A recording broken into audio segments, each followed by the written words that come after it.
هوارا شنگال بالنبا أخا ميكتن دايشي كني ممكن هر جزء بس هذا زيادة ببازارا كرنك زارو كلمة شرجي كرن كرنك أي كلمة ياكي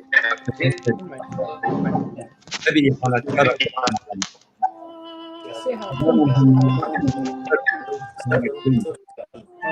شبلا تيمة بچولو چپلا کتن لنگی پیپاس بیسن پی ترین ازارو کان هوا را دایی کن هر لحظه هزین ای دنیای ازارو ای دستلاتارین ولاتی مهون لکنن ای جنفدای ولاتی دورن کلکرون همه تماشا بکن دورن ظالمین ترجال جمعه چه دکن بنابه اسلامیتی بنابه چه هجیتی به بلا ببر کاورن هوا را مه چند روز بو نزانه دو روز سه روز چهار روز پنج روز بود بنابه شکفت دا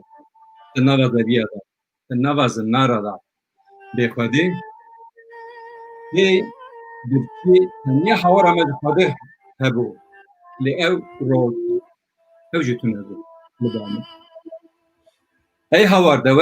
دورن لحال ما بنادم دورن دنیای آزاد ما نبس هدی لكن بي عادل ببن من كان بي بيجن هدي بس افزل مال السري بوان كان ساله للسري ما انفاله لشنقال جارك دني بيخودي مان جارك دن اقل كتلي دايكا بكن فال وكلبشه خيرين اوان ارض ازمان هجان هي خداي مظلوم جارك تنزل ما بقرا رحمك بسر مدى مباشره نتو فناخو وان دجالا بالناوته مكتل دكه واتو نکارو سیمان بشکینی به ارده را بردی ای خدای دلوان ده بشکینی هستیوان به ارده را برده ای خدای دلوان مهدی نبسه لما برحمه همجی لسر خاکو سرفراز و آزاد بجی لبلا همود بنا عرض و عظمان بکنده یکی یک روپی کن دمده تبه امی ولاتی خو جی ترجالا را جی قدی ترجالا را برندن تکنکه امی جارکتن به سرفرازی سربرندی لکردستان آزاد بجید بلا همو نیار کردستان بزانه به روحی جوان نکار گومتونه بکن کنه این روژی نکاره کنه جوالی را کنه به سوز و پیمان امی طلاق و هلدن امی روژک آزاد ببن بجین لکردستان رنگین بلا همو دنیا بزانه به امی ببن دولتی که آزاد سر بخواه شنگال و همو کردستان دی آزاد ببن تماشاوان هجا ایرو برنامه کی تایبت میوان می بچن داشور کردستان پایتخت دل کردین مین ازیدین لبادر لگل میان خان لگل میرخاش لگل کاک حسین بادر امی به هف درابم بخوابند کاک زادوجی دلگل مبو و گاوی بخوابند کار بو بشتار برنامه و هگر هست امی جارک دین بشتار برنامه بکم کاک میان خان کاک میرخاش کاک حسین همو بخیرات مسر سر چوا هاتن وخلا خذ الوقت سرسرا سرچاوا همه daha میرخاش دست بکن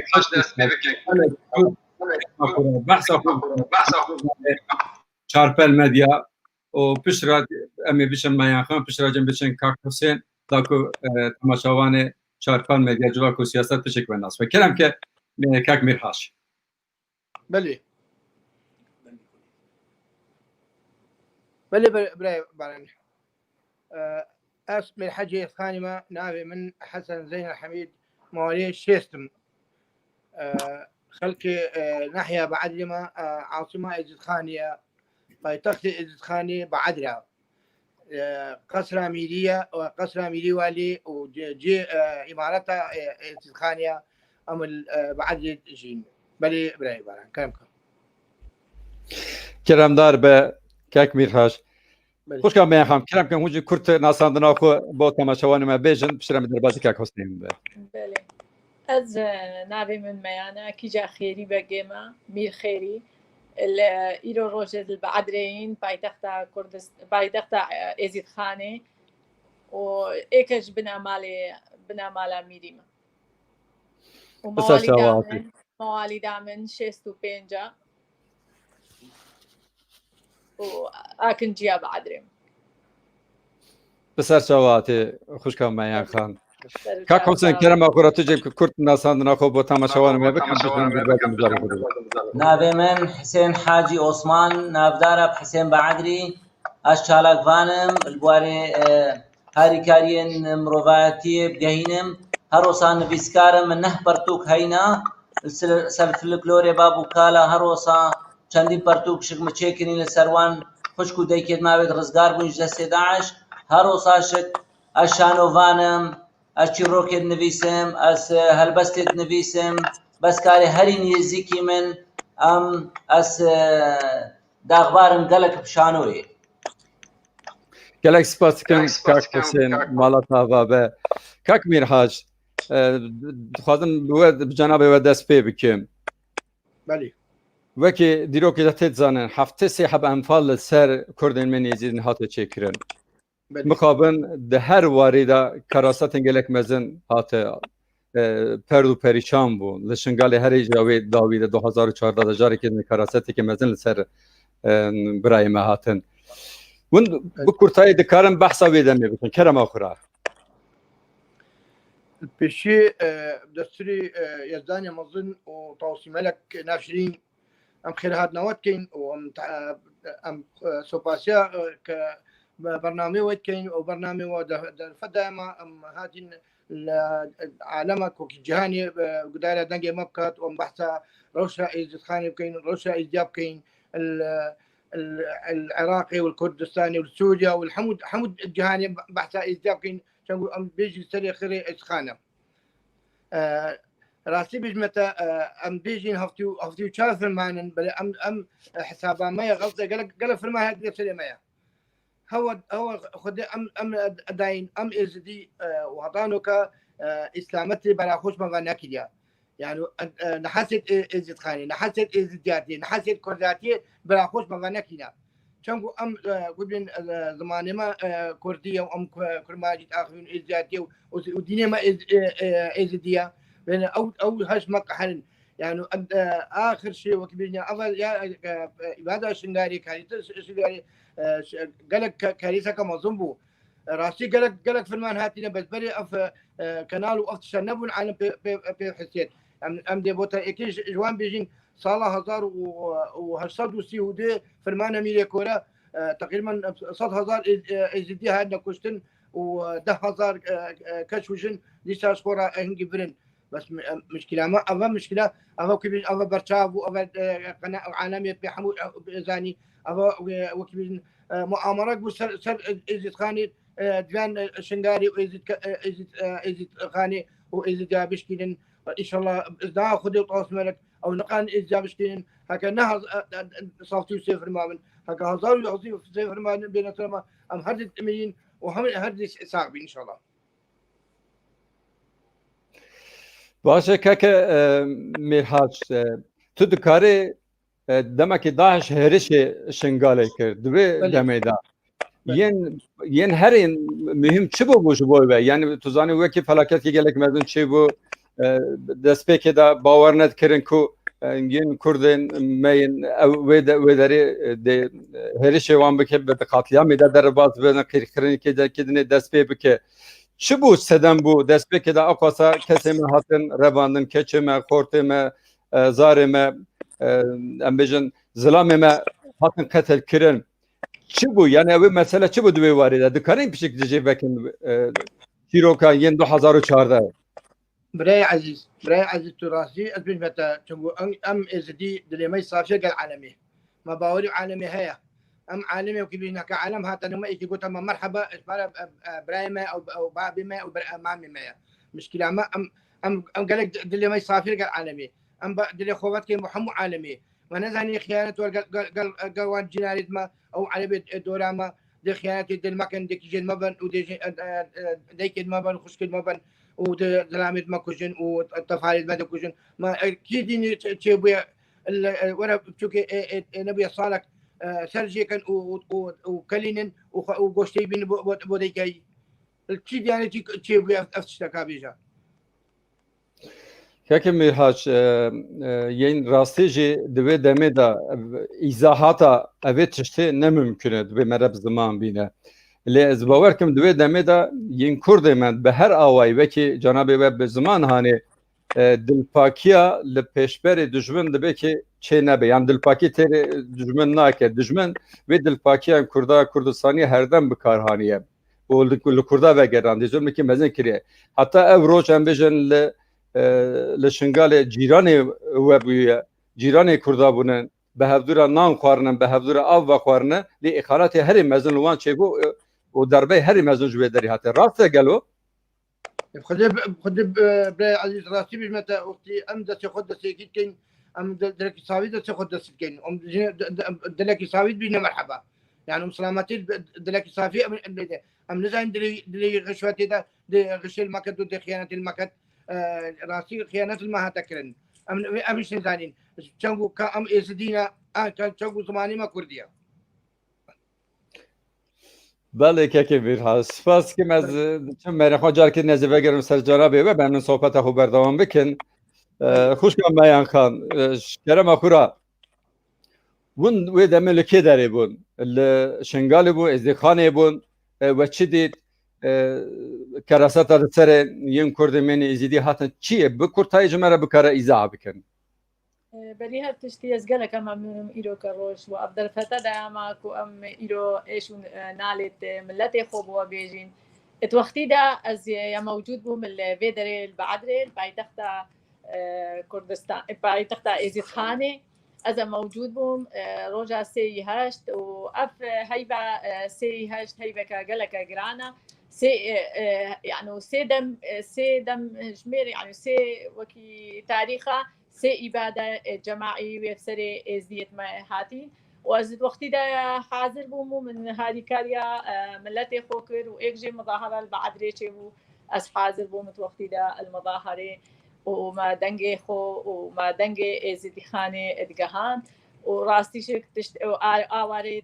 آوارد بسلمدهات وخلقي مي شنغاري وأم بواجبي وان رابوين وبراي حسين شكل قلمو تشتيش مهاتي مبوان تقصير نكريا وفرمانك أو هيبة هشت هيبة كالرشا وروجي تيدا أترشن وروجي هاتين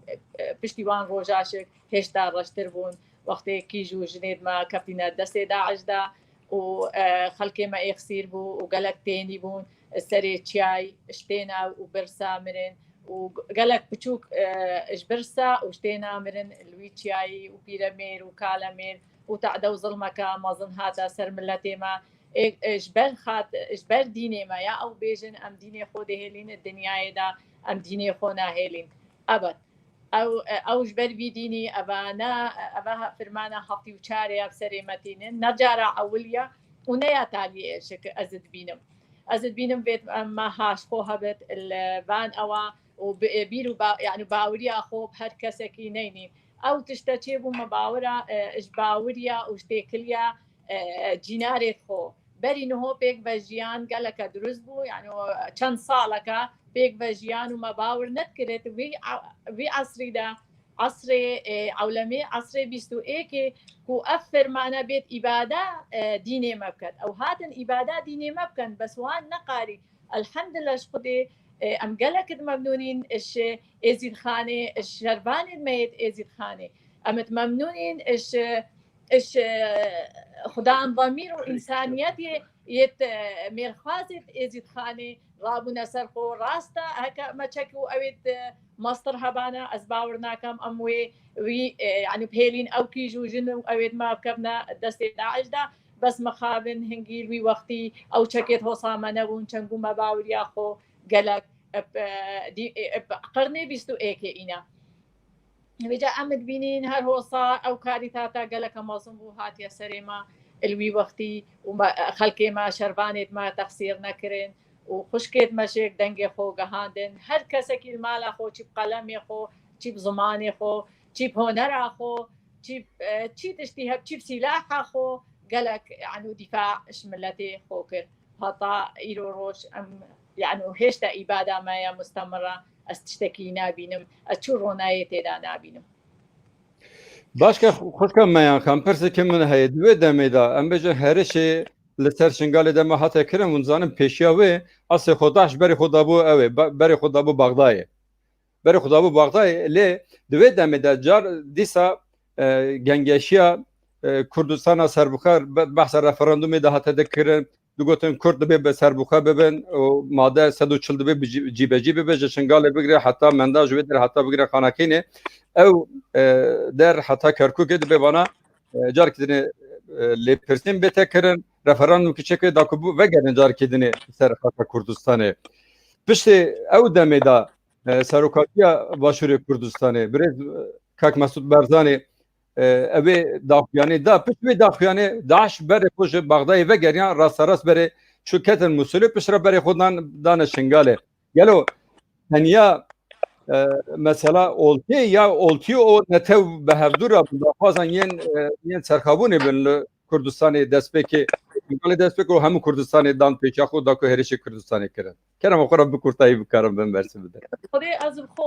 نه انسانك قالك السياسي ما ازمان تشتا قالك نزانم بس وقتي داعش هاتي هريشا شنغاري كري تشتكي قالك يمازن بو يعني بو ما تشتكي مفاجئ بو البي عصري ابا هاتا كرن ونزانم قواتت لي اسقوط تشتكي نظام قواتت لي زخمك يمازن بو سروان اوان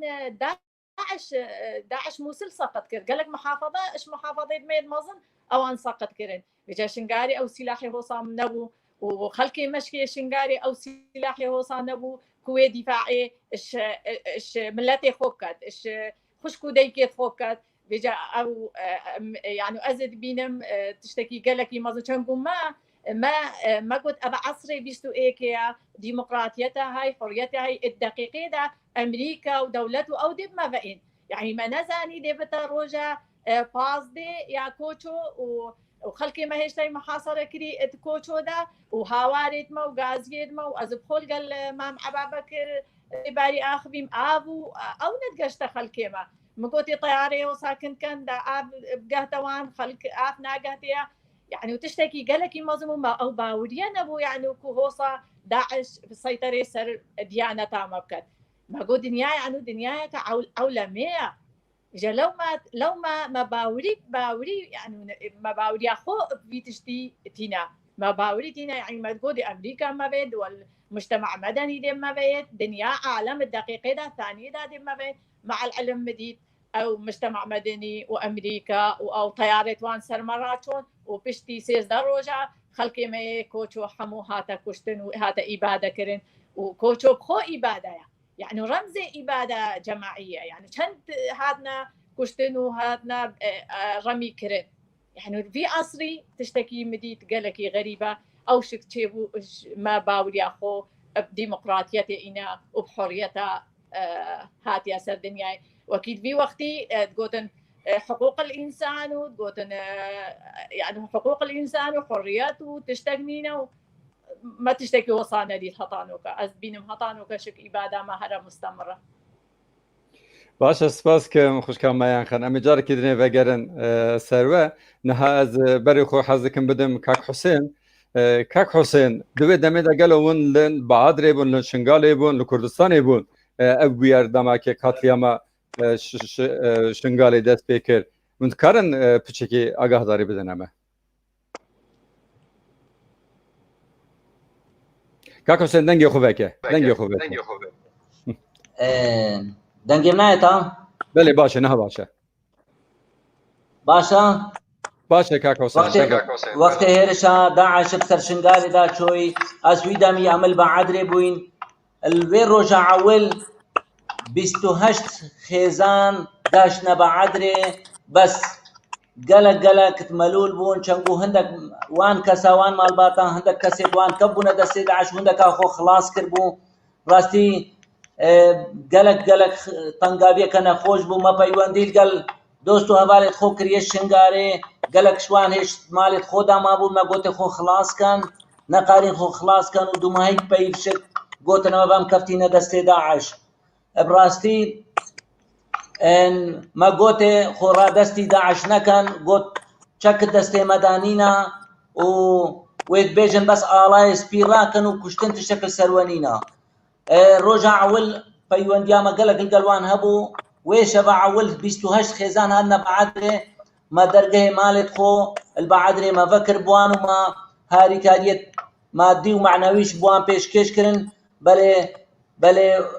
گەلک خەماوانە کوور بوود گۆت خەلکێمە هێشت گەلک وێت ماین 400,000 کەس هێشت الچای شنگارەی پێنی بووی برسی بوو خۆدا ڕزگار نەبوو بوون خشت سمفۆنیەکە خەمایە درێژە نایەتە وەسفکردنە پەیڤە وان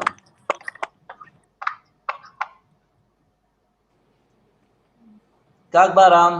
کاک حوسێن بەردەوام کە ئەمن گوداریەتت بەڵێ ڕاستی پشتی سێ ڕۆژە سێی هەشت شەشی هەشت گوندێت دۆر و بەرێت بەعادرێ گەل باشیک و بەعزانە هەمواژی بار کرد مەشیک بار کرد بەعادرێ مەگوت نەکو داعش بگەهتە خەلکێمەیە بەعادرێش پشتی سێ ڕۆژە مەشک بار کرد بۆ ماوەی چەند ڕۆژە ئەم شک چۆین دەربەدەر بووین و چۆینەبان چیایە ئەوێت گەلمە هاتینە بەعادرێ وان 28 خێزانێت شنگالێ وان شک بار کرد پشتی 4-5 ڕۆژە ئەم بەگەڕیاینەوە پشتی سنوور هاتینە زەبکردن لالیە مووسل و ناوەران حدودێک دانان بۆ وان داعشە و پێشمەرگەی ئالیێ خەتارێ ئالیێ ناوەرە لالیێ باشیک و بەعزانە زالگەه دانان و بەڕەوانیەکە باش کردن هێرشا داعش سەکنانش ئالیێ منتەقا شێخان و خەتارێ وان بێجارام هاتین ما ڕاستە مە گروپ چێکردن تیم چێکردن و مەسەردانێک وان ئاوارا کردن یەکگەشتینە کوردستانێ ئەم چۆینە زاخۆیێ ما داخوازیت خەلکێ خۆ گەهاندنە قایمقامی ئازاخۆیێ دهۆکێ سێمێلێ جوامێرە خەلکێمێ کوردستانش تەخسیر نەکرد دەرگەهێ مالێت خۆڤەکردن شەو و ڕۆژکردنەیەک و خزمەتە خەلکێمێ ئاوارەت کردن بڕاستی پەیوەندیت بە بەردەوام لەگەڵ خەلکێمێ شنگارێ بوون ئەلچیای شنگارێ وەختێت گۆتنەمە ئەوە هەندە زارۆکش برسامرن ئەوە هەندێک شتێ نادامرن ئەوە پیرەمێر پیرەکال یعنی وێت کەفتە دەستێ وان داعش وێ بێ ڕەحموان ئەتکوژت ئەم گەلک مەلول بووین گەلک کچکێتمە ئەلوێ دەرێ خۆت زناری ڕاهاوێت بۆ بلام نەکەبینە دەستێ وان داعشە و خۆ قوربانە ئۆلا خۆ کردن هەرۆسام نێزیکی ڕۆژە عەول گەلک کۆمکوژی چێبوون بەری خرێ کۆمکوژیە هەرە مەزن چێبووی القنا مەهێرکان الویجی 369 کەس هاتنە گرتن ژن و زەلام و پچووک 104 کەس السەعەت 10 سپێدێ هاتنە قەتل عامکردن القنیا مەهێرکان وان هەندێک برادەرێت مەلوێ دەرپەیوەندی کردن گۆ کوشتنە بەردەوامە هەر کەسێکی ئێزدی کەفتە دەستێ وان کافراوێت کوژن بڕاستی مە بریا خۆ بریا تۆڕێنجڤاکی ما بەیاننامەدان مە گۆت خەلکێمە خۆ خلاصکەن خۆ ڕای دەستی وی دژمنی نەکەن بەلێ مخابن بوو هەتا 10,000 کەسێمە ڕۆژە 3-8 هەتا 15 بوونە قوربانیان ئۆلای زیاتێ و هاتنە کوشتم دەستێوان تیرۆریستێت هزرێت گەنی خودانێت هزرێت گەنی و نێزیکی 7,500 کچێت مەول گەل زارۆکێت مەشک هاتنە گرتن بڕاستی هاوار و گازیە ملەتە ئێزدی گەلەکە مەزن بوو بلند بوو بەلێ کەس هاوارێ نەهات ئەمل بەعادرێ سەرپەرشتیە مەیان خانێ ما ڕێپیوانەکە هەرە مەزن کرد لەگەڵ شەقامە گشتیە بەعادرێ ڕێمەتنە بەرە بەعادرێ و دهۆک دامەگرت مەگۆ ڕابن سەرخۆ خەلکێمەوێش برسات مرد خەلکێمەوێش تێهنادات مرد خەلکێمە نەفیر عامل سەر ملەتێمە بلا بگەشتێت ڕزگار بووین سەرێ چیای ئەرزاقە بگەشتەوان سیلاحی بۆوان ببەن بۆ ماوەی 3 ڕۆژە ما ڕێت گرت هەڕۆ نێزیکی 2 سەعاتە ڕێت گرت مەگۆ خەلکت بلا مەڤە ڕابت چەند کەناڵێت ئەسمانیش هاتن داخوازیت ما دقهاندا جيل شولجي بلي مخابن هزار روكيد ما بيركال حموشتينا وفرساجي السري تشاي شنغاري مرن كاك حسين فرسكي من هاي دبي واريدا لما كي هرشا ين سرشنغالي هاتا كرن وكي ام بي آگاهدارن دوی دمه دا هنه که برپرسن ين داعشن تروریست کو بخو بری جیران کردمین ازیدین لن شنغالی بون دروبری بون اوانا برپسیاری وان هبو اوان بخو هاتن هریم دوان گوندا دا قصه کرن گوتن که بون دما که چک پیش یا محل ندن آن دبی پیش بریم رانبم و پیش راجی شرطه که دنجی دانین گوتن که بون دینی اول ازید خانه دبی اون درکبن ببن بسلمان داکو بکاربن ام بلا خوشوا وکم ونی تو دستی خوب و نکن اوان تشتا ین کرم سرکه اوان تشتا دکرم گلو اوی بیرو باورگان ین کرد من ازیدی بون کدوی داره بوان باور بون او قاتلیاما ین یکمین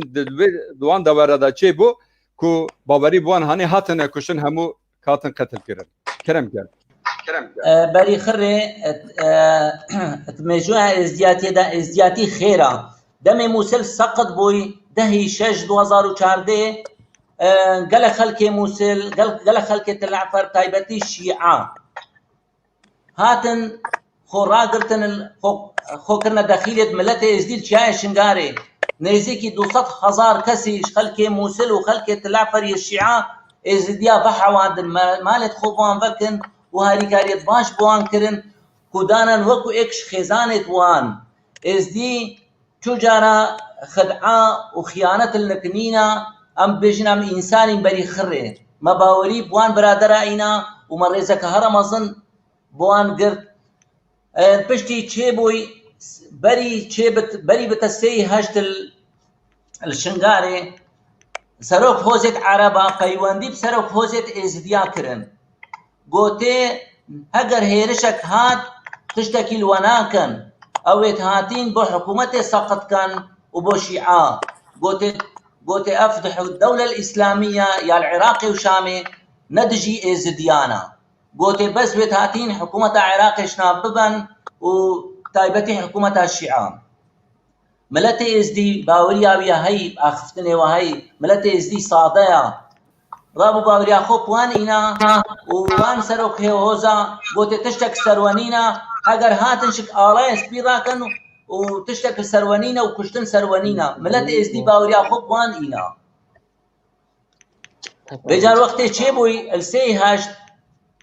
بيوانديت ازديال قلوان بون قوتنا سروك هوزت عربا ورم مفا وقوت تشتكل سروانينا هاردي ساد قوتي آلايت سبي بلنكن او سروك هوزا وإد عربا القل خورتت وان رابون جلوبرك هلقرتنو وهزرو بيرت وان هاتنا قهارتنو وهيرش كرنا سر خلكي ما دورو برت شنغاري او عربت خيانت كري ابا 100 صالة القلك عيش بون هروانك سر خيانت كر دو هيبت اول داعش اجنبي نقهجت بو داعش بياني نقهجت بو شنغاري يان موسل هري خيانت كري عربت دورو بربون وعربت داخلي موسل بون او هاتن بلي خري شرفنا موسى مبرن اوان قوت يات برتو كد ما يتكفن دا هاتي ام دوي جيبا جي كين ام دوي تطبيق كين اوان قو ام دي رسالتا اسلامتي تطبيق كين لو ما هوسا ينانا سر ملتي ما الفرمان برين هوشك كشكيت ما هر هوسا ويد برين جيت تركا ويد برين فارسا ويد برين عرباش ويد برين افنين هو الديرو كده بدها فرمان دي كشكيت ما يد برين ملتي كرد حمو برين هو ازديبون بري هاش 100 صالة بس فرمانا دا حمو چون ايك بو ايكي چو يعني فرمانا هر تاليكي يا فريق وهبي باشا يا عثمانية هاتا سر في بعد راما وميري ما يزيد خاني بو ماوي 6 صالة يخسير كرن وقال خلكي ما كشتن ودربدر كرن افنين وخرتي بنابي اسلامي وجهادي ظلم وزوري الملتي متكن او عربشك وان هزرت خوي تطبيق كرين هزرت خوي بوان هاتي واقوتي قاتلوا في سبيل الله الا ان يامنوا بالله ورسوله یا من باوەری بووە من باوەری دیانەتا خۆی دیرۆکە هێزیاتێ 6,000 ساڵن بابوو کالێتما سەرێ خۆی داین و سڕا خۆ نەدان ئەم تەرکا ئۆلا خۆ نادەین بجار گەلک جاری دیرۆکێداوە هاتیە گوتن هێرش بەردەوام بێت هاتینە سەر ملەتێمە و ملەتێمە تەرکا ئۆلا خۆ نەدایە وان عەرەبێت دۆروبەر بەری خڕێ وان دوێنە ئەتێن قتل عامە ملەتە ئێزدی بکەن ئێزدیاش چیایە شنگالێ خلاص کەن وام دێ بەرسبەکێ دەینەوانێشک شەروانێک چیایە شنگالێ ساغ بن هەر مێرەکی چیایە شنگالێ ساغ بێت هەر داروبەرە کلوێ دەردێ بتە ڕوومەکە بوان عەرەبا کەوت ئەوێت خودانێت هەزرێت گەنی چجارە ئەم تەرکا ئۆلا خۆ نادەین تەرکا ئاخا خۆ نادەین ئاخا شنگالێ و هەر دێمینێت ئێزی خان و دێ سەر کەوت باشە کاک پرسێکی کورت هەیە باوەڕ بکەم دوێ دەمێدە دەما هێرشە شنگالێ هاتە کردن گەلۆ هەنە کەس هەبوون دێ ئالیکارگیانیên تەروریستên داهێشê kirin bi wan re hevkarî kirin gencê Ereba برنێ تیرۆریستên داعش هەبوون هەندێک هەبوون تایبەتی نەتەوە تلعفر تایبەتی سنا هەموو گەشتنە داعش نەتەوە تلعفەری یا تورکمانە هەموو ئەو شت گەشتنا و وێ هێرشت هەرێت مەزنی ناینە سەر ملەتە ئێزدی دەستێ تورکمانای گەل بوو هەر وەساشت هەبوون خۆ فرۆش خودانێت هەزرێت گەنی تەمایە کچێت ئێزدیا کردن ئەوان شت هاتن هێرشی نانە سەر ملەتێمە پشتی دوو هەیبە داعشت دەولەتت عەرەبی هاتن و پشتینگی داعشت دەولەتت بیانیش کاتن یەک عەرەبی تایبەتی سعودیە گەلک هاتن و یەک ترکیا گەلک هاتن و حتا هەندێک خەلکێ مووسل ژغێر نەتەوە شک هاتن گەشتنەوان داعشە خودانێت هەزرێت گەنی باشە کاکە نها کاک شێخزەدۆ تەولێ بەرنامەیە بوو خێراتنا وی دەکەم کاک دەدۆ بخێر هاتێ دەنگی خۆڤەخی کێرەمان دەنگی خۆڤەکەن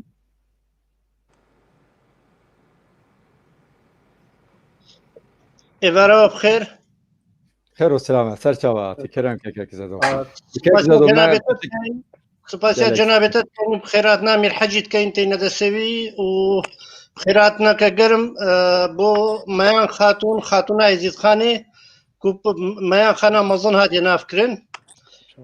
هەڕۆسانکە سڵاو ڕۆزیت منێت بێ سنوور بۆ کەکێ حسێن ئەوبوو چەند ساڵمە پشتا خۆدایە وڵاتی خۆ حسێنی جێمە حەمکە گرتیە کوردستانی بەعادێ هاریکارە گەر هەر کەسێکی بشتەوێ درەی بێ مینبەری بێ هەبال کەکێ حسێن هەبال و هۆگرە ئێ هەر کەسیە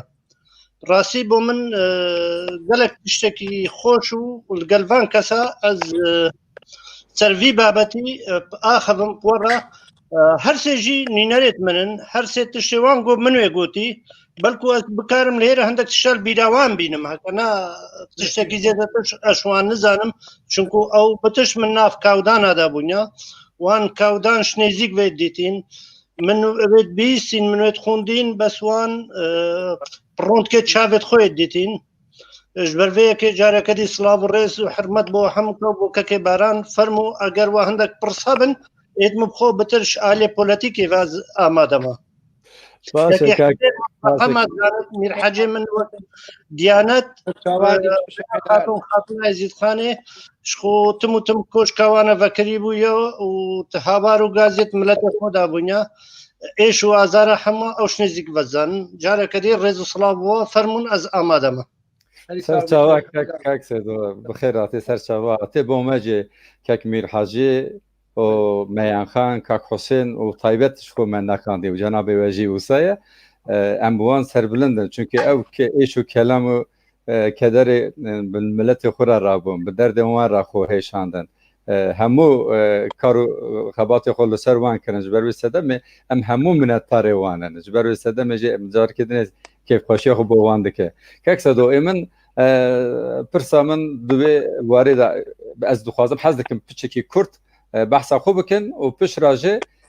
پرسا منە یەن نهادا دخوازم بکەم دەما هێرشا شنگالێ چێ بوو دوێ دەمێدا کاک میرحاج مەیانخان و کاک حوسێن gelek vekirî di soziya Kurda li wê derê eşkere kiriş bo cîranê xwe derodorê xwe teroristên Daişê çawa wana xirab bikar hanîne gelek vekirî ew wî gotin. Lê pirsekî din heye di wê demê da hûn dizanin hêzên pêşmerge rastarast ne di nava evê dabû. Ya jî sînorên yên Şingalê û madde 142 da hîne pirsgirêk hebûn ji ber wê sedemê dîfahê evê li ser Iraqê ser hikûmeta Iraqê date hesibandin. Lê cardin jî hêzê pêşmerge li wê derê hebû û dema hêrişê da cephekî dunê jî vebû. Yani bi serpiraştiya Cenab-ı Kek Alî Ewnî ez bawer kim hûn bi xwe jî di wê demê da di wê derê dabûn di wê şerrî da şerê Musulê de di hemberê Daişê da. Kerema xwe ra piçekê behsa xwe behsa wê evê jî wê demê jî bikin. سپاس کاکێ من بەری نەهاژی مگۆ هەر تشتێکی میرحەجی ئەنمایان خاتونیان کاکە حسێنێ گوتی ئەوان شونامژی گوتیە لێ چونکو توی وەختیدا یعنی ساڵا 2014 وی وەختی ئەزی لێ بووم ئەزل کوردستانێ بووم میێوانی هاتە بووم قەدەرێ وەکرد ئەس بوومە ئێکش کەسانێت ناف کاودانادا الچاخێ ئەف فەرمانە ڕەش فەرمانە گرانیا هەفتی و چار هژمارە چێ بووی ڕاستی وجدانێ هەر کەسێکی بێژت نان و ئاف وجدانێ هەر کوردێکی هژیە ئەف فەرمانە یەپ ئاش قەیەش فەرمانەدی ئەف فەرمانە فەرقەش فەرمانەدی چونکو دوێ فەرمانەدا کووردا خۆل هەف کردنە یەک فەرمانە دوێ فەرمانەدا کووردا ڕۆندک بۆ هەفتوو باراندن ڕۆندک نەبۆ بۆسنا و نەبۆ هەرسک و نەبۆ سۆماڵ و نەبۆ پاکستان باراندن وێ جارێک ڕۆندکێتوان بۆ شنگالێ بوون خۆزی بەری نوهاژی ڕۆندکێتوان بۆ حەلەب شەبانە بۆ گەرمیان بانە بۆ ئەمفالا بانە وێ جارێ وێ فەرمانێ ڕۆندکێت کووردا کردنە یەک جەنابێتە بەحث کرد و جەبهێدی چێ بوو ڕاستە شنگالێ بڕیەکە گەلەکە بەرفڕایە ئاخاما کووردا ئاخا ئێزیدخانێ 7 کیلۆمەتری عەرەب ئۆرتا کوردستانێ واندا هەینە هاریکاریە حکوومەتە هاریکاریە حکوومەتێت ئێت عەرەبی 7 کیلۆمەتر درێژاییش ئەردێما داینا عەرەبایە ئینانە لێ ئاکنجی کرینە چاخێ ئالا ڕەش بلند کرین و هاتین ئەو عەرەبنا کەکەی حسێن ئەس گەشمێ ئیشارەدا هەمووکە ئالا ڕەش بلند کردن و جارێکە دی دەنگێ خۆدان و دەستێ خۆ بلند کردن بۆ خەلیفێ نەڕەحمەتی دەستێ ینی دەوێ سەیەکی هاتە کوشتن کونەکێدار سووریێ بۆ جارایەکێ بوو کو خەلیفە بێتەشکاندن وێ جارێ ئەوێ و خەلیفە خۆشی بۆ عەرەبیەت کرد یعنی ئەس هەر دیسانێکی دەبێژمش بۆ عەرەبیەت کرد دویا وی پارچە مەزنش کوردستانی وەکەت گەینتە عەرەبا جارێکە دی ئەو تشتێ 1400 ساڵە ناکارین بکەن وێ جارێ بکەن ئەوان شنگال هۆسا چێ بوو و هەندێک ئەسبابێت عەسکەری هەندێک بەرپرسێت مەژی بەرپرسێت مەیەت مەسئولێت پێشمەرگەها چی نەکارین چی چەکێ گران چی فەرق چی شعور کوردایەتێ نەبوون هەستێک کوردایەتێ نەبوو هەندە کەسە بەڕەوانی نەکارین بەڕەوانیا پێروی بکەن لێ مەجبورم ئەز لێرە ناوێ ئەمی سمێ بێژم ناوێ ئاشتی کۆچەر بێژم ئەڤەل چیایە شنگارێ بوون گەل قاسمێ شەشۆی و گەل قاسمێ سمێر و قاسم دربۆ و کۆمە قاسما بوو ماشەڵە بەرخۆدان چیایە مەیە شنگالێ بەرخۆدانێکردن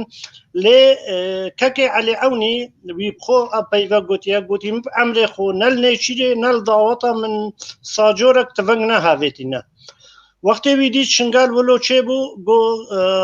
داعشە پلانێک بەرە بێن لالشێ بستینن بێناوانە شنگالێ نەهاتیە کەکێ عەلی گەل چەند زەلامێت خۆ پێشمەرگەیت خۆ چەند هەڤارێت خۆ گوتی شنگار هەرچۆ ئەز ناوێ خۆ ڕەشناکەم دیرۆکێدا ئەزێ هەرم سەنگەر کەکێ عەلی شێخانێ ڕێکەفت الشيخان بريكف برب شلالات شو أسبخو يبير أبو مكشاهدك بو تاريخي السبت خوبي موصل باجار موصل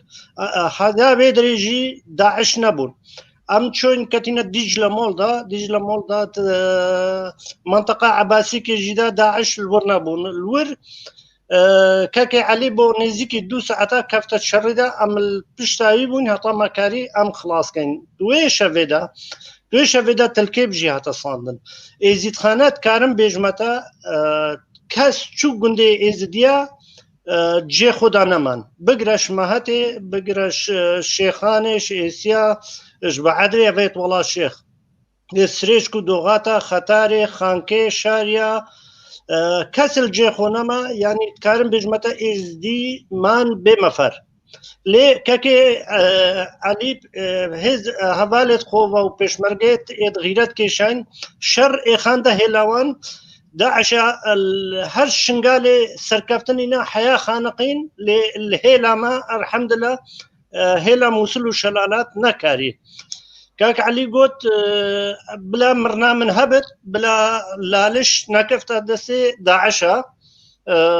وشاهد وشهود هنا ام مجبور بون شلالات بين سري ناورا حتى سري تشياي مقلوبي باشكو بعزانا دیسانه که داعش روزنامه خودت رادیو خدا گویی او خسارتا يعني كشتيت خودا عنوان القرع زير تلع زير وقر زرك يداين قوتي مال ام قاشتنا تخوبت بغدايجي او خسارة ندان لي باهر وهر زوراني غلبة يعني براني غلبة ميراني بريا ام يبتنبون او بناوي دين هاتن كاكي حسين بشكل اشارة دا او كبنا بعسيت اتوي وقتي طنقاذ بن آلا الله اكبر رات كان آلا رش رات كان نافي بيخنبري محمد دينن جبو بتر ناسيوان كبنا دسيوان ازدي الفرب شكل برنجكي علمي اكاديمي بحث بكم او داعش نزيكي كركوكي بونغلو چما نكتن كركوكي نزيكي بغداد بون چما نكتن كركوكي اردوان زيده بو نزانين چی بکن حوجي پيايت خوبون حوجي مشاتا بون حوجي شربانا بون قوت قريان القرآن قريان الحديث قريان قوتن ازدينا اهل الكتابن برنا كچو دايكو خشكا وزاروكا وطالان واني حلالة أبا فتوى ويدا يا بغدادي دا قوت ولو حلالة بجا عربت ما يتبريه يعني بري صلصالة أمزانين زقيوان شندي برسي بو شديد بيخواز بون وقت قوتين مالي زي حلالة هر بهرابتر هاتن المجمعات الشنغالي الباشيكو بعزاني نزيكي حتى كوملقا بابيلي نزيكي 3-4 روجا قرتن لشكر ویجاره روندكت شنغالي روندكت فيان دخيل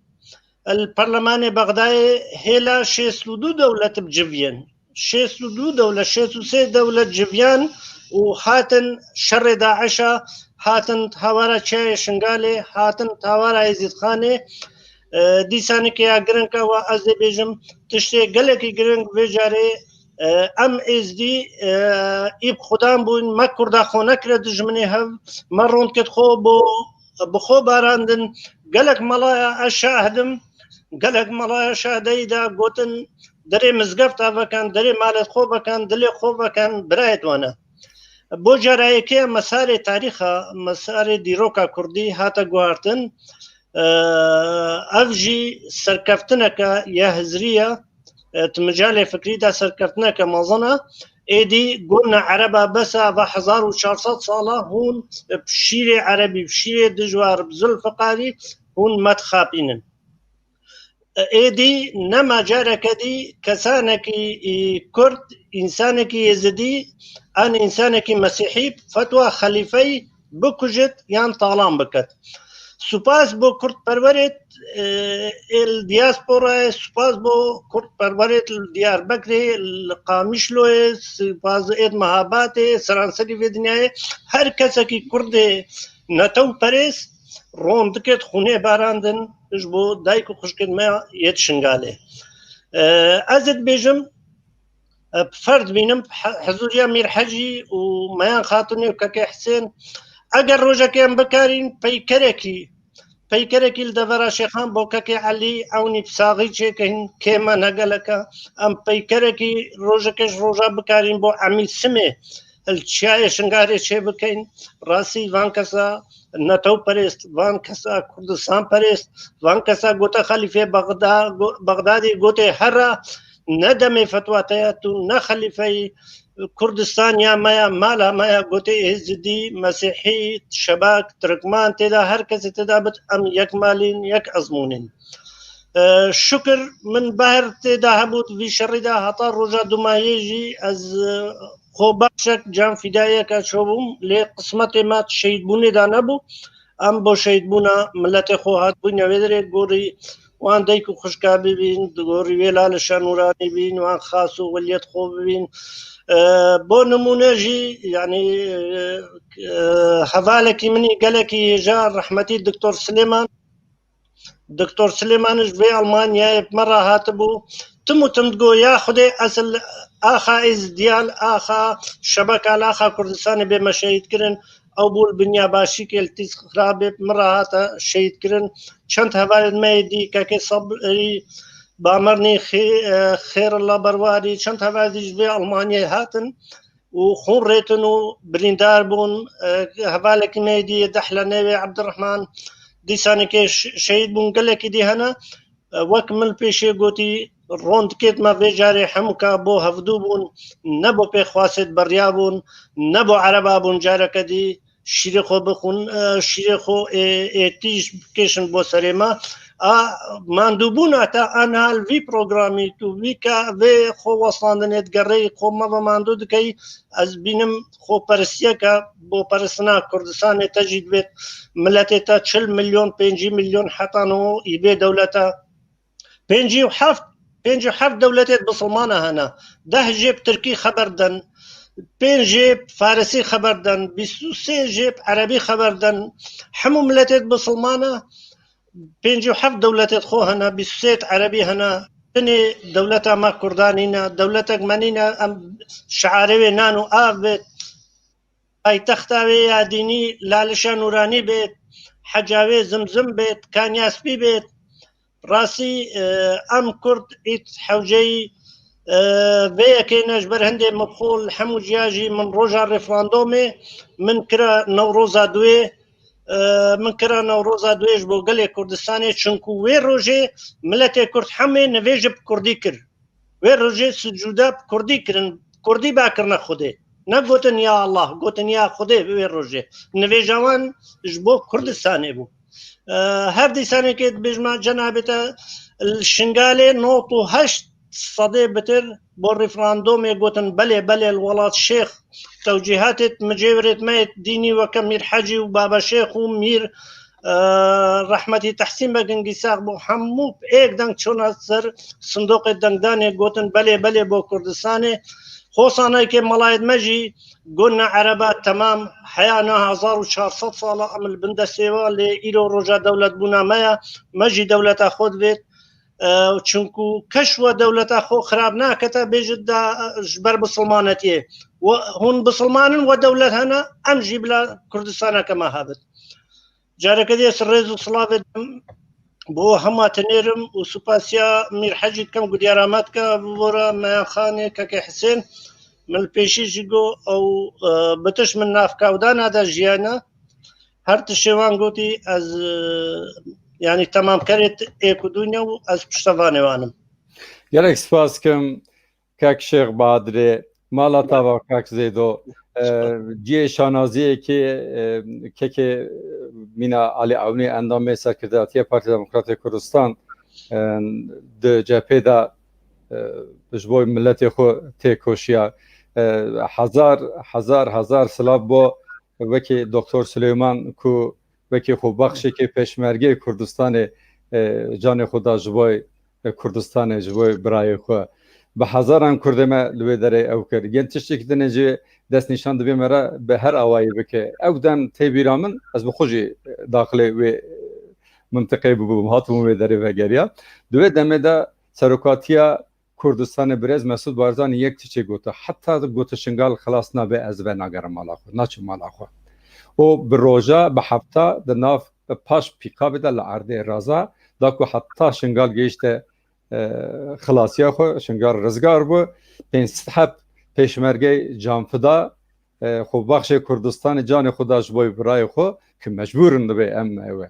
د اولیدا د اوی د چد به برابه به وکی و جناب و دست نشان کرد دسودو یک حب دولت هيا تنیا ين کرد هینجا هنکه مجمع دبیجن دبی کرد نبن دولت دبی بلاکی سوی دبی کرد بن دولت اسلامی چندی دولت ایوان هی کرد تونن دولت دبی کرد بن دولت دا که آوان کراستا بسر ایوان دان هی سپاسی آواد کم جار کردن لوا بد گرم از بری خود دم که میرحاج اما برسا خول ودی کم او انفال نه یک انفال هفته چهارمین دی انفال ین کرد بسر کرد شنگال دهاتم لی ام تشکیدن جدی زانه نه تنیا ین کرد من ازیدی کچ خورتوان قتل کردن هاتن رواندن اگر بیت بیراوه پیش شکستن 1950 باشور کردستان شیروش ایلون دمکی تک شو یا شکست خورن دوی دمشون دا باعث دکاری بلو کردستان برحاته دست به جنوسیدی بکن و دست بکا ین برای من دست بکا شکاندن شورش ایلونه دوی دمه دا جاری که هفته پنجا ببورینه به پیمان جزایره او دمشون دا منطقه کردستان دا گله گوند آبا بالا کرن دست به جنوسید کرن 1987 دست بکن جوی شون دا جه قتلیام انفال دور 182,000 حب کرد حتی قتل کرن تنیه جمالا بارزانیه جه 8,000 حب کرد بچک هاتن کشتن کچی وان بتن برم فروتن یعنی de mabeste de evtuneye demek ki Kürt bibin çi ezidi dibin çi Müslüman dibin çi bedîn dibin fark nake bo wan heger Kürt bin ew kerasete li wan serê wan farz e keke Mirhaç kerem ke carekê direm gudariya we bikin dengê xwe jî vekin kerema xwe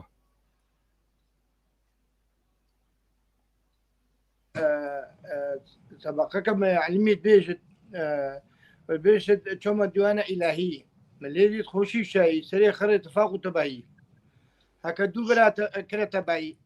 فروارا وي خداي تشا دانا سري سري خير كاكي عباران سري خير اتفاقا هكا ام ازدي وكا كل بصورة عامة هكا بنا اتفاق دولة خوديت مشكلة ما اتفاق نحمدها كيما مشكلة ما اتفاق ان نحمدها مدريد اتفاق ان بقى مدى كيبت يعني وكي براي حسين امدا بداي وبراي شيخ بدو لوامي قوتي دولتنا الدولة هكا اتفاق نبت ناف ملتي دا هكا مال بت وكا عشيرات بت وكا ملت بت بيت اتفاق بت زحمة شكل بدأت يخوها بيت رب العالمين قلت مش اتفاقي شرمه هكا اتفاق بت رب العالمين خذها هنكاية ما كانت يعني أهم مشكلة أمام ك يعني قال لك أنفال وكبرين يا أنفال يا بارزانيا وأن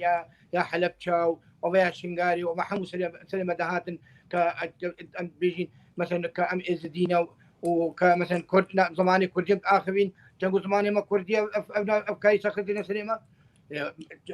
مدريد أم كل دولة دقيقة خوب هنا فن دولة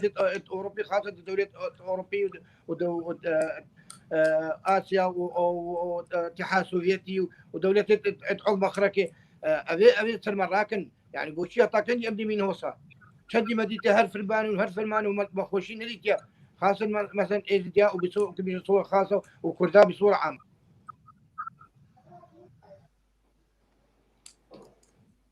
Peki Mirhaç,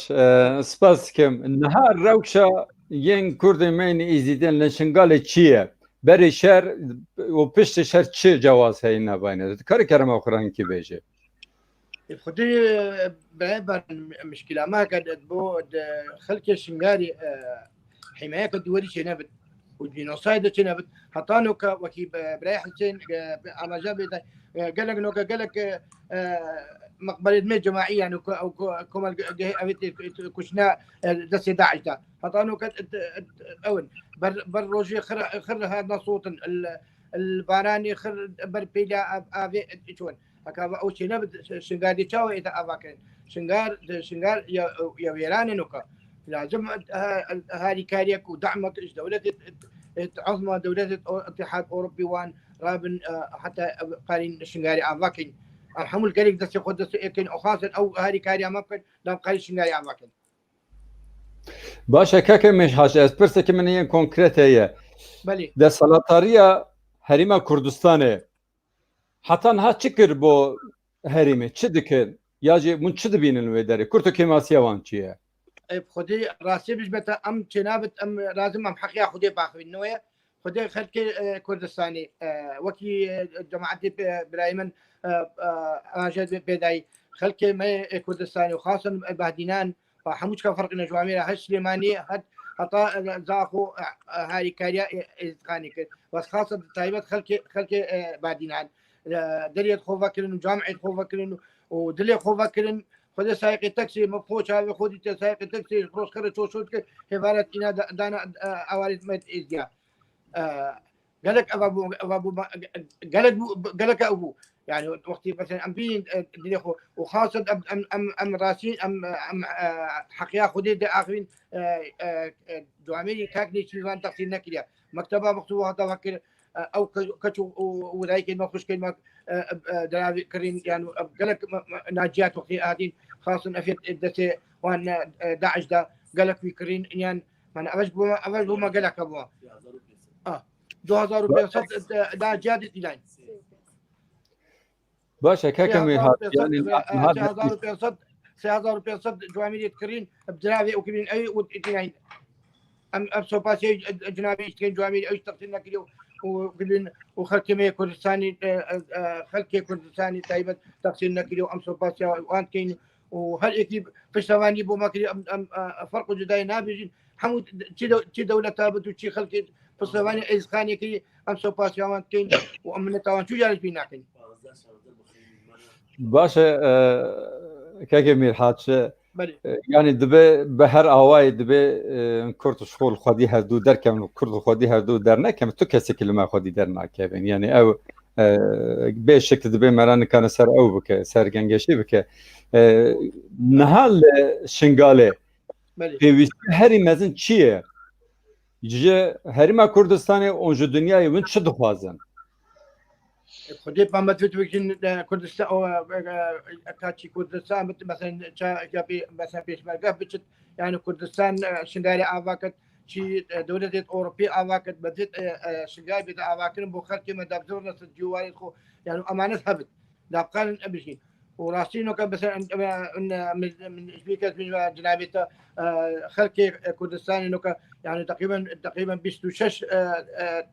مخيم يعني كامبا كمبيت إتأوارا والكردستاني حمويت عجبن مثلا أو من كردستان تقسيمناك مثلا أرزاق وفان شوية أو يعني مثلا حالات الصحية أو قالك ممكن خدمة في مملكتين أم سوباسيا أو جنابي وانتين حكومتها هريما كردستاني وخلق كردستاني وخاصة طيبة محافظة الإياد هو كي بارزقها هو كي تقسيم نكريات جو عميرة بو خلق ما شنغاري بس أمي هبيت كين الحكومة الكردستانية وحكومة دولة اتحاد أوروبي جاكو مدرسيخو ويش حكومة يا مركزي شوشتي زحمة أم تشك شوان أوكي بس أمي هبيت كيش حكومة هريما كردستاني وجنابي سروك بارزاني فرق آخرانينا حمو إيك وكيف نقول داركينا معنا بارزان حمو إيكن واتحاد أوروبي بما شنغاري آفاكن وشنغار خلك مي شنغاري بزوردس الجواري خو وأوان كوم الجيت دس 11 هاد نقشن أوان هسيت مليت ما وشيلت ما أوان خرات دوراكن وغوراتشيكن ومقبركي أو كيتشيكن أم هيكين أو بدي أو هسيت آخر شو قالك نوكا قال الجنزان هسيت وان مليت وان شنو هاتن وجينوسايد ايجابيه تشكل خاصه مثلا حمايه دولي تشيش كردستاني بد وتشيش اتحاد اوروبي بد وما فخر الشانازي وعزت خان وكين شنغال بيت اباكرين والخلق ما شنغالي بخوشي وسبلدي وامانه تلابجيت gelek spas dikim Mir Hacı İzzet Xan şxo dobratiya Kurda da hiç minnet nine em mecburin alikariye hevdu biko ji ber wê sedemê divê warê de to şiktine lê dibên em zêdetir bikarbin alikariye hevdu bikin bikarbin alikarî tune em birayê hevdin mecburin bikin tiştekî dinê ez niha vedgenim ser Meyan Xan win wekî çalakwanê kengiyên civakî wekî prensesên yên Kurda حاسکریه کردان ته ناسکرن گور و نهال ازید خانه ل د کامپادا واردنا دا اصلا هر مزن چیه خدي براي عزيز استانجيت ما قالكن يعني افرمانه اف اباده هاتيا سرما يعني ناي توصف كرن وصفاوي قالك بزحمته بيجا ام تشيد بيجي ام ايرو كروش مطالبات كاين خلقي مش بنشادرا بيتا دري امانه كي بومال شنغاري تشيكن وخلقي ما يي اس دي او خو حمايه خوكات بلا براي ما كرد شكل قلبن بس خلقي ما حمايه خوكات دا جارك دي نكفتا اتبان استانجيادا وكيجو جنيد ما نتشن تشغو غتشن جارا الفرماني مستمره اس بينم يعني هكا ابنوا امانات هبت وام داخوازيت كاين حكومتها هريمي وحكومتها عراقي ومجتمع دولي وان ما دام تاريخك هيا السربي عردي سر عردي تاريخها ما برينه ويانه ام مطالبات كاين ابي اباده ما جماعي توثيق بكان حقي ما جينارد ما بسطينين دستي هي وحقي ما بيتا يعني حقي ما بيتا جي كرد چنگو او جيناريد ما يت دست داناي ما نبيت شو تعدى وظلمي ليبت ام هر دي برايت ايكبين ويدشت ده هي مدبيت بشتا حكمي يعني حكمي خو بسطينت وعدالة او خو بسطينت ام تبيني خلقي ما قالك يعني هطا ايروش ام دي شاوا تنازلش حقيقوت كاين از بياما خود جهين محمود دنياي ام تجارة هطا ام الساغين بدنجي خو بدنجي جنيد از دي ام تنازلش حقيقو اش حقي في ابادي ام ناكين چنگو شرفا ما چو اخسير جنيد ما اخسير بون بچوكيت ما هاتنا كشتن سيوي ما قالك سيوي نو كويد هين يعني بيديكو بباب يعني ام دي چاوا تنازلش بحقي كينش بإبادة كين افا إبادة يعني ديانتي ما هات إبادة كرن وام ازداقوازيت كم كوش بعد مراجعة ديني كو اف تفكيره تسري خلقي دا وتفكيري بشون بس يعني بيك فجيان قالك تشتكي تازب وبرينو ام بيك فجيان يعني وبان تصريحاتا ندن دا عقلي خلقي ما بزفرت يعني وكيبري واما كان دينك شو دين النت مسالم ازد بين محمودين اي دين ازديا وديني ابراهيم المسيحي وديني حمودين ازد بينم اتمسالمن ومسالمات خوازن بس ام خوازين وقت ام اتمسالم بين مدبي طرفين دي برايت ميد دي او شكي مسالم بدل قلما تنقو امشي خلقي في عراقين ومشك تضحيه ويداي وسر هندي شرا از داخواست كم يعني كو شرفها حتى شرفها ما يعني كيجو جنيد ما دستي داعش دانا ام يعني شو تشتينا بويا شو تشتي يعني شو تغيير افشش صالة من مديتيا مساعدات ام مساعدات بومتينش منظماتها بس او مساعدات نتكيمن خلقي ما نوكا افشن هيبة كورونا خلقي ما قلكي تعبيت بن شادر هذا خلقي ما خرب نابرة يعني إذا أستشتكي بودفيجم إزيد خان خرب نابرة يعني جفاكا ما إزدي جفاكا ما خرية جيك هلو شاندية يبجيك بكيايا يعني خشك والهيرا دي بيجين أف ناجيات ما برنا أوروبا ديكا أول هيرا ديكايا الخارج أول هيرا بعد بيبيل دركي يعني شو تشتيت مظن بما نهاتينا كرنا نش مجتمع دولي مدبيت حكومتها عراقي وحكومتها كردستاني هردو القليق دنجي ما بلنكن وبما يعني دوليا اخسيرت جنكيت ما بين دوليا يعني هكا اتفاقات دولية بين هالجار ايك هات وايك نهات افشك تشتكي قالك بزحمتها ومقالك ممنونين اشكاكني تيربان 3500 تقريبا كي شكيت ما يبيت إناي امش خطابه سستاني شقالك ممنونين وقتي قوتي شرفا ازديا او السر قركامه يعني كيشكو جنيت ازديا يعني او سر رقبه يعني او امانه سر قركامه ام قالك ممنونين شوان وخلكي مي هرج زاخوي هطا خانقين حموا درجه مالي خو دلي خو ما فاكر وام تجارا وانج بيرناكي وامشي وقت ام يعني حقي خوش طلبك ام نشحموا عشائر عربة طلبك عشائر قالك يعني شمر هطان وكشك مو شمر يعني شو خلافات نبوينا يعني شمر البرمت ساكن يبون بحموا حالات انسانيته وجواميرا وقالك عشيرتي تيشك وهندك جي وجينارد ما قالك ظلموا تعدش المكر ما بيت او بتشنا محكمة دولي ويا ديشك از ادبيرم يعني ام جنيت از دي ايروكا ام از قالك سر بلندم كو ايرو ايكي وكي خشكا ما بيان دنجي ما جهانديا دنياي كو افضل متعدهات يا سرما وناديا مراد شيك براستي شيك تقصير نكر بو خلقي ما خشكا ما ناديا تقصير نكر يو دنجي ما جهانديا عالمي حموي كو اف اباده جماعي بس هردي سازد بين مجتمع دولي قالك كرة دنجي ما وهاوارا ما بيجي نقهشتيا يعني امشك بلا وكي برايت ميت مسيحي برايت ميت يهود اباده ما جماعي اف اباده بلا بدا توثيق كرن يعني ام ناس ساكنين يعني او بيجن ام ديش حقي خو تنازل كاين ازوق جنك يزدي ايكش بنا مالا ميرا اسقو حسابكم خادمة ازيد خاني وازشوي حقي تنازلي تجاراناكم مرنا خو استنازليش حقي في اباده ناكم تشنغو اباده ديانتك هاتا كرن وخلقي ما هيشتيت بن كامبادا هكا يعني نوتو بلا ديشينا شنغاري تبلا افا كرن الشنغاري بو خلقي ما هكا امانت نبت امن نبت باوري نبت الجناري خو دي چاوا چتا تيدا كاتو بس بيجن براي عزيز تو نوت مالك دا وجناري تا ني باوريه تو نقاري تيدا بي يعني امنو الشنغاري حوجي ابسط تشت خدمات صحي خدمات انساني يعني ومستشفى منينه ما تشتي مشروعي هذه اشتهطانوك الشنغاري خلكي ما الشنغاري هشي بي كهربنينا يعني الروجي خري باورتكم ساعتك هنايت اني بكامو منطقه عربه او شارعنا او يعني بيت حاجزك بيت كرن وخلكي ما ازدي بيت او حمايه اخو نفس اخوك القل خلكي كردستاني كاك مسعود وان تقصير نكريا بيت القلوان القل حكومة عراقي حكومة كردستاني هردو بيك بكان كاكيد القل ما بيت كو از دي حماية اخوك ما بيت حماية كدولي بو ما بيتا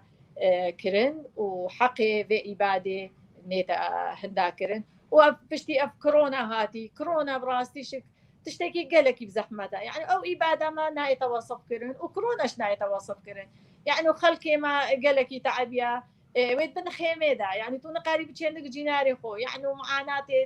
ات مادي ويت نفسي ويت حمو تشتب سري ملتي مهاتن مدفيا يعني دنجي ما جهش با دنياي هردو حكومتا دنجي خو هردو قالك بيكر با وافدنجا جهان بانا دنياي ومجتمع دولي ويو ان وان خطا نوزد بينو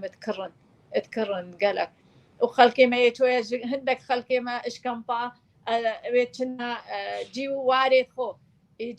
خو اري ويتشن بس شو امانت نينا يعني امانت نينا ويا الهيري بنابرا ويا خلكي اوروباي بنابرا يعني ازد بينم ازد خان خر يا بنابرا بجا مشكله ما قالك وحمو مجتمع دول وحمو تكرن يعني تشتك نهات يا شيكا على 6 صال بوري وما تشتكني ما ظن دي مساعدات المال يعني غذائيتين مساعدات غذائية أري راسته أم نامرين بس أمت مرينا براستي شك بس أزد بينهم هطا أفكي جو جنين ما ومير خازت شنغاري هينا وإنسان خدي إزدياتي براستي شك بشتي في أوا داعش قالك يعني وبرق وهاتي أم يعني دستي خو ما دستي إكرين بس بيت آخف نامة حموة بتأيك دا حقي ما بيتا جي وإزديا حمواشك بصورة عامة القلب رايد ما يذكر قالك اجي تخسير نكريا كو دنجي ما جهاندينا درايب قلم اخو يب مساعد اخو يب هاري كاري اخو بحمو شكلة انواع مساعدة مواكري اسو صاد بين من سپاس بیان خانم پرسه که جسولن خان هاتی از خوازم با جانب و بخوینم دبه برز مایان خان جی کرم خود دکاری بیجه جبو خوشکن قربانی ین شنگالی کو جبو دستن کافرین داش خلاص بونه گر نتا کرد به تایبه جنا کرد چه بکه يعني متبيت جنا كرد دفاعش خو بكت جنا كرد ايرو روج يعني نوكي جنا كرد يا بري كان صالايا كو حقي خو طلب ناكت متبيت حقي خو طلب كت والسنجرة بسكنت بقلمي خو بزماني حموا حقي خو بسينت اش حمو يعني انساني تعدلي كري وجنا كرد از ايرو يعني يسر بلندم بجنيد ميت كرد حموا أبيت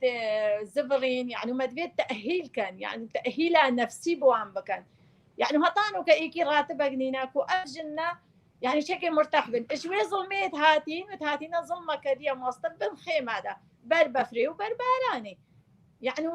جنا كرد متبيت دفاعي شخوبكت متبيت نسكنت صبيبي يعني وكي قولي شابو روجا دنگی خوب گهینت دنگی خوب گهینتا حکومت عراقی حکومت کردستانی دنگی خوب گهینتا مجتمع دولي UN حموا هر بلا نسكنت وبلا حقي خوب مطالبه بكت دا جاره كدي افتعدا نيتا سر جنا كرد ويا ايز دي بتايبا باشه بیان خان سپاس که مالا تاوا به هرچندی چاوا که انفال 180,000 هب کرد بسلمان ایزیدین و هر جوره بیرو باوری حتی قتل کردن جانوان ایشوان ناموسوان غیرت همه ین شنگال جی غیرت وان ناموسوان همو یمه تو کسی که هر کرد که ولات پرور که هر کرد که کرد هست تجارا نکاره جواز تک نواینا یمی اولی بیرو باوریه دبن کرد برای خود تنیا بدن یک تشتکی لخو مخاطبن اتفاقا نفخو صداست بکن و برای خود بدن دولت بونه و کدنه دیپاها دهاتیه کرتا پچک زحمته از برای خودم کاک حسین گرم خورادنگی خوبه که و ام حس دکن درباره کامپا ده کامپین تقریبا 25-26 کامپین ین سنگال درباره وی هیا کرتای براستی دمي آورابون شيد بتخلك الجي خوت هيلة دتونا شارد بتستجيه كيدي طبعا جيان قالك بزحمتها يعني وقت قورينا ديمقرافية تذكرن جيانا بزحمتها بس اويت هاتين هر خاكي كردستان ند غريبين جيانا ناف كمبادا قالك انا خوشا جبر ويتشادرة كده هر بساغيت كفن كرينا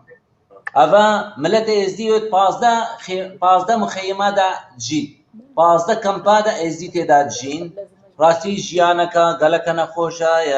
یا طنقابا يعني نهاوين جيان ليدبت ونظفستاني ليدبت سر رايشك هاري كارين ارزاقي مادي بوانت انكرن بلي قالك بزحمتا جيان ناف كمبادا چاويوان الرخراوه كبت باريكيناني بدته راسي قالك خلق سرخو قبول ناكد يعني مخابنا بش 6 سال بورين هيش خلقي ما ويد بنفان شادرادا بوچي هندك كمبها نچكرن اوش فرقنا كردي روشابا بوان كمبيتوان كرنا خاني وچكرن كمبيت ما هيش شادرا راسي قالك جيان شادرادا يا زحمتا طيبتيش لاي دروني با اشلاي نفسي با ام دي بينين كچكا ازدي دمي رزقار بتت كفت شادره كده نديكا نبابا يعني براسي جيان قالك دجوار قالك كچكد ما خو كشتينا قالك كركي ما اش بيكاري خو كشتينا بله کاکا حسین د کامپا دا کاسه اس پی آگادارم چند هر یعنی هزماروی اسراسını kanım bejim ve çend peçemenin yen ciddi hatu revandan ve geriyanın kampa kampa car kedine hatır revandan یەک تو کەسێوان وان vegeriyaye lê hîn jî bi çi şêweyî dikarin ji kampa keçê me ji wê derê birevînin ke kerema xwe re dikare jinkî agadarî bide ئەتێن کار دەکەن لە کەمپان نەسەرڕاستن ئەو کچە هاتی ڕزگار بووی هاتیە چادرێدا نە دەیک هەیە نە باپ هەیە نە خاڵ هەیە نە مام هەیە تەدیت بنێ چادرێدا استیغلال کردن مڕێکخراوەکێ تەدیت هزراوێ شوشتن دێ معالەجاوێکەن بنەفسە ئاياتێت داعش گۆتینێ دێ معالەجاوێکەن بخاپاندنێ دێ بۆ ڕاکەنە بەهار و ئەفتشتەنینە و دێ بسەردابن ڕاستی هەندێک کچکێت مەهاتان هۆشک وێت هاتینە ڕەڤاندن و هەندێک شکل خۆشیار بووینە و گۆتینە خەلەلش vê rêxiraweya û vê rêxiraweya بڕاستی مخابن یان هەندێک rêxiraw دێن بنavê însanetiyê belê nexweşiyê peyda dikin bo xelkê me ê birîndar navê însanetiyê deyînin dê harîkariyekê kin bes pij ve dixapînin û bi ser dadibin û rastî em dixwazîn ji hikûmeta Herêma Kurdistanê rê nedete van rêxirawa ew ê bes li mesleha xwe diçin û têkvedanê dikin û pêk ve jiyanê şolî dikin dê baş e kaka Hüseyin di kampa da yani kamera henin kontrol henin ser vê esasê jî carekê dinê destdirajiyê li wê derê hateyên kirin keçê me tê re vandin ew çawa dibe هۆ چەند کچکێت me yanî negelekin bi hejmara tiliyê destekîne çarin pêncin hindek ji wan vegeriyan şik piştî dîtîn piştî aşkera bûî hizrawan piştî aşkera bûî bêne net însanîne net mirovatîne û hatin berî du heyva kiçekema hat bû xapandin û birin û heta Tirkiya ji birin û vegeriya nav mala xwe îro roj zanî kî ji wan rêya rast e û kî ji wan ya tariya mixabin yanî hindek rêxiraw deên bi navê însanetiyê xelkê me bi ser dadibin bi rastî vêt em lê şiyar bîn xeleleke dîşik heya ji layê îdarê kampa boçî firmanberê kampa bi tiriya wan net êz didîne ez dê gazindê kem me 15 kampa wêt heyn bi tenê me sê rêveberê kampa wêt heyn êzidî ferq û cudayînî navberayê dîşik heta firmanberê dîşik boçî ne êzidîne boçî hindek cara kamîra rêveberê hindek kampa dê kamîrê temirînin bi rastî cî daxiya ew hinekî berpirsyarên kampa di wê derê de xemsarî dikin û kamera ditefînin û dibin sedemê van aloziyên xirab ew e ئەو کچکامەیە چۆی یا بەری چار هەیوا چۆی و vەگەر یا بەری دوو هەیوا ما دیفچۆن سەر کرد مە گوتی بۆچی تە کامیرە کوشتیە و تەڤە مراندیە گوت کامیرە عاتڵ بووی بۆچی وان پۆلیسا نەدید بڕاستی جێ داخێ بوو و مە تەنبیه کرین هەموو جی جارەکە دی ئەفشتە نێتە کرن و ئەو کچکە شێکنەوە دیفچۆن وە هەی ئەو کچکەوان ئاشکرا دەکات ئەو کەسێت ڕەڤاندین شکەم پێ و برین هەتا ترکیا برین و ئاشکرا دەکەن و ئەو کەسنا دێن جزای خۆش دێبن و ئەم بەردەوام پەیوەندیت مە لەگەڵ هەموو کچکە هەین هشیاری خۆ بن و هاژی هەبێت خەرک خەلکەک نەبا بوو برایەتوانە دێ خەمێل وەخۆن بڕاستیت ئێنە خاپاندن تایبەتی خەلکێ برسی یعنی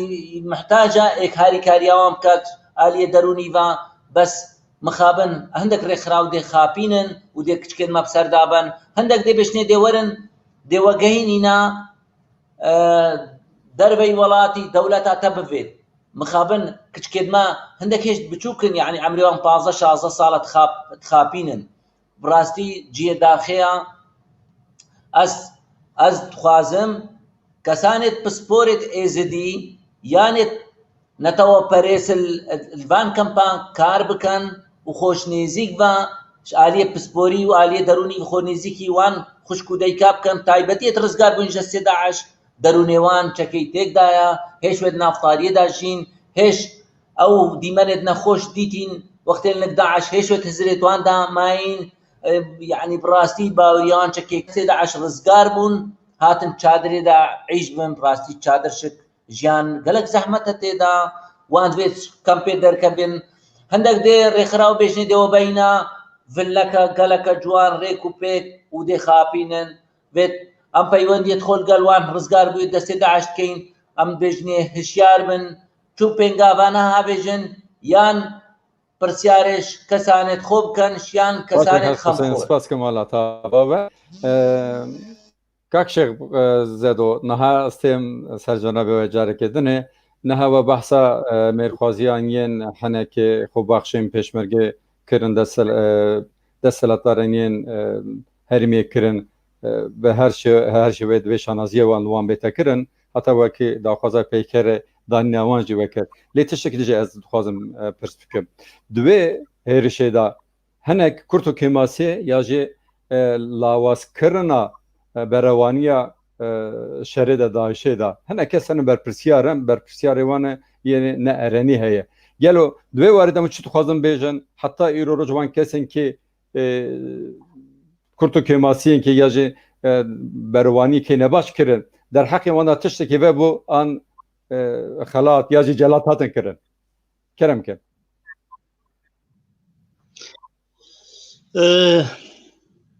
سوپاسیا میر حەجی دکەم و کاکە حسێن و خاتوونە عەزیزخانێ مەیانخانێ من گودێرە تشتێت هەرسێکا کە ڕاستی دەربارەی ێزدیە ڕۆمانەکە بێ سنوورە ئەنی ئەم چەند بێژین و بەبێژین پرۆگرامە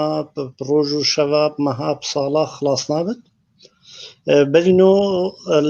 ئەڵمانیا نهاژی لە ئەڵمانیا وەختێت گەڕێن چیرۆکە کە تراجیدی بنویسن دێچنە جەم کالێکی بەری هەفتی ساڵی هەشتی ساڵی شەڕێ جیهانیە دوێ دیتی هەتا تشتێکیش دەوی بیست و بنویست نەها چی بچێ جەم زارۆکەکە هێزدیە یان کالێکی هێزدیە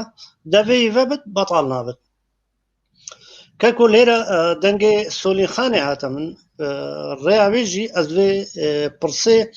حەزکەم جەنابێتەژی سەرکار بکات ڕێیا یاسا ناسا گەلۆ ئەف کەسانێت هاتین چرخێ 121 یە ڕۆژە نیڤرۆ بەردەرێ مزگەفتێ جامیەت مووسل یەت فەلوجە یەت حەویجە یەت ڕەقە یەت حەمس یەت حەلەب یەت ڕمادی باژار بەهرابتر باژارێن عەرەبەی سنە ڕۆژە نیڤرۆ دە سێڤان قیسکا گرت مزایدەت فرۆتن کۆمەلگەی نیڤ دەولەتی حەیانەها ئی بێدەنگە تم و تم ڕۆژە جمعێ پشتی سەڵاتێل باژێڕێت عەرەبیەت سنە نێزیکی 6700 و ژن و بووک و داک و خوشکردمەت هەن نەفرۆتن مجتەمەعی دەولی نێڤدەولی ئی بێدەنگ بوو وەک سۆلیخان وەک یاسا ناسەک سێ جارە دەسێ شاهێ ئیسپانی هاتیە خەلاتکردن دەسێ مەلکێ ئیسپانیش بۆ نامێتوێ یەت سەر یاسایە ئەس حس دکەم سۆلیخان گەل جڤاتە ڕۆحانی لەگەل مالامیر گەل بنگەی لالش لەگەل ڕێڤەبەریە کاروبارێت ئێزیا چیل بەغدا چیل هەولێر مەکتەبە مختەطەفاتە تعاونەك هاریکاریەک بێتەکردن بۆ محاکمەکردنا ڤان کەسە وەک بەرینەها هەیانواژی محاکمێت ئەڵمانیای نورنبێرگ یانژی لاهای بێنەکردن ئەف کەسانێن دەسێوان کڕین و فڕۆنایە دایک و خوشکادا لە ڕۆژێت ئینیا ڕۆژە نیڤرۆ پشتی نوێژە جەماعی نوێژە خودبێت هەنە فرۆتن وەک یاسا ناسە کە جەنابێتە خوازم تو ڕێکێ بدەیەوێ ئەگەر وەک یاسا بۆ مە بەحەز بکات گەلۆ هەتا چی حەدی ئەمێ بکارین ئەوان تاوانبارە بدەینە محکەمە ئەف یەک هەندێک تشێدی کەکە حسێن و برادرە و تەبخۆشی بەحەز کرد کەمپادا شەر ئەڤەیە شەر تاڵانکردنا وێرانکردنا دوورکردنا هەر تشتێدا هەیە ملەتێ ما کوردێت ێزدی حەیانەها سەدا هەشتی نەسەرجی و وارد خويا ملتكي خدان خير وخيرات بونها الهيفيا خير وخيرات مايا الهيفيا خير وخيرات مايا هر او بونيا وان ريبار وان عسكر ميفان خوي كرينا لي مخابن إيروكا دريج بو سر 6 سالا بتر براي حسين قول ناد البرقرميت كان عجبن وناد البر سرماي يا تشلي زبستاني نا تشادرت وان تشادرن نا خمخوري قازن دي من يا هرمزن الحكومة بغداد هيا كو فيان خانت نيفا برلماني دا كفت روندكت خونه شابه هاتن نيفا كاسي صدو بينجي برلمانتوري واندا شنغال آگری داد شوتی بتش 500 طياري وان هبو نكارين يك نخواسن نكو نكارين يك طياري فركنا راسا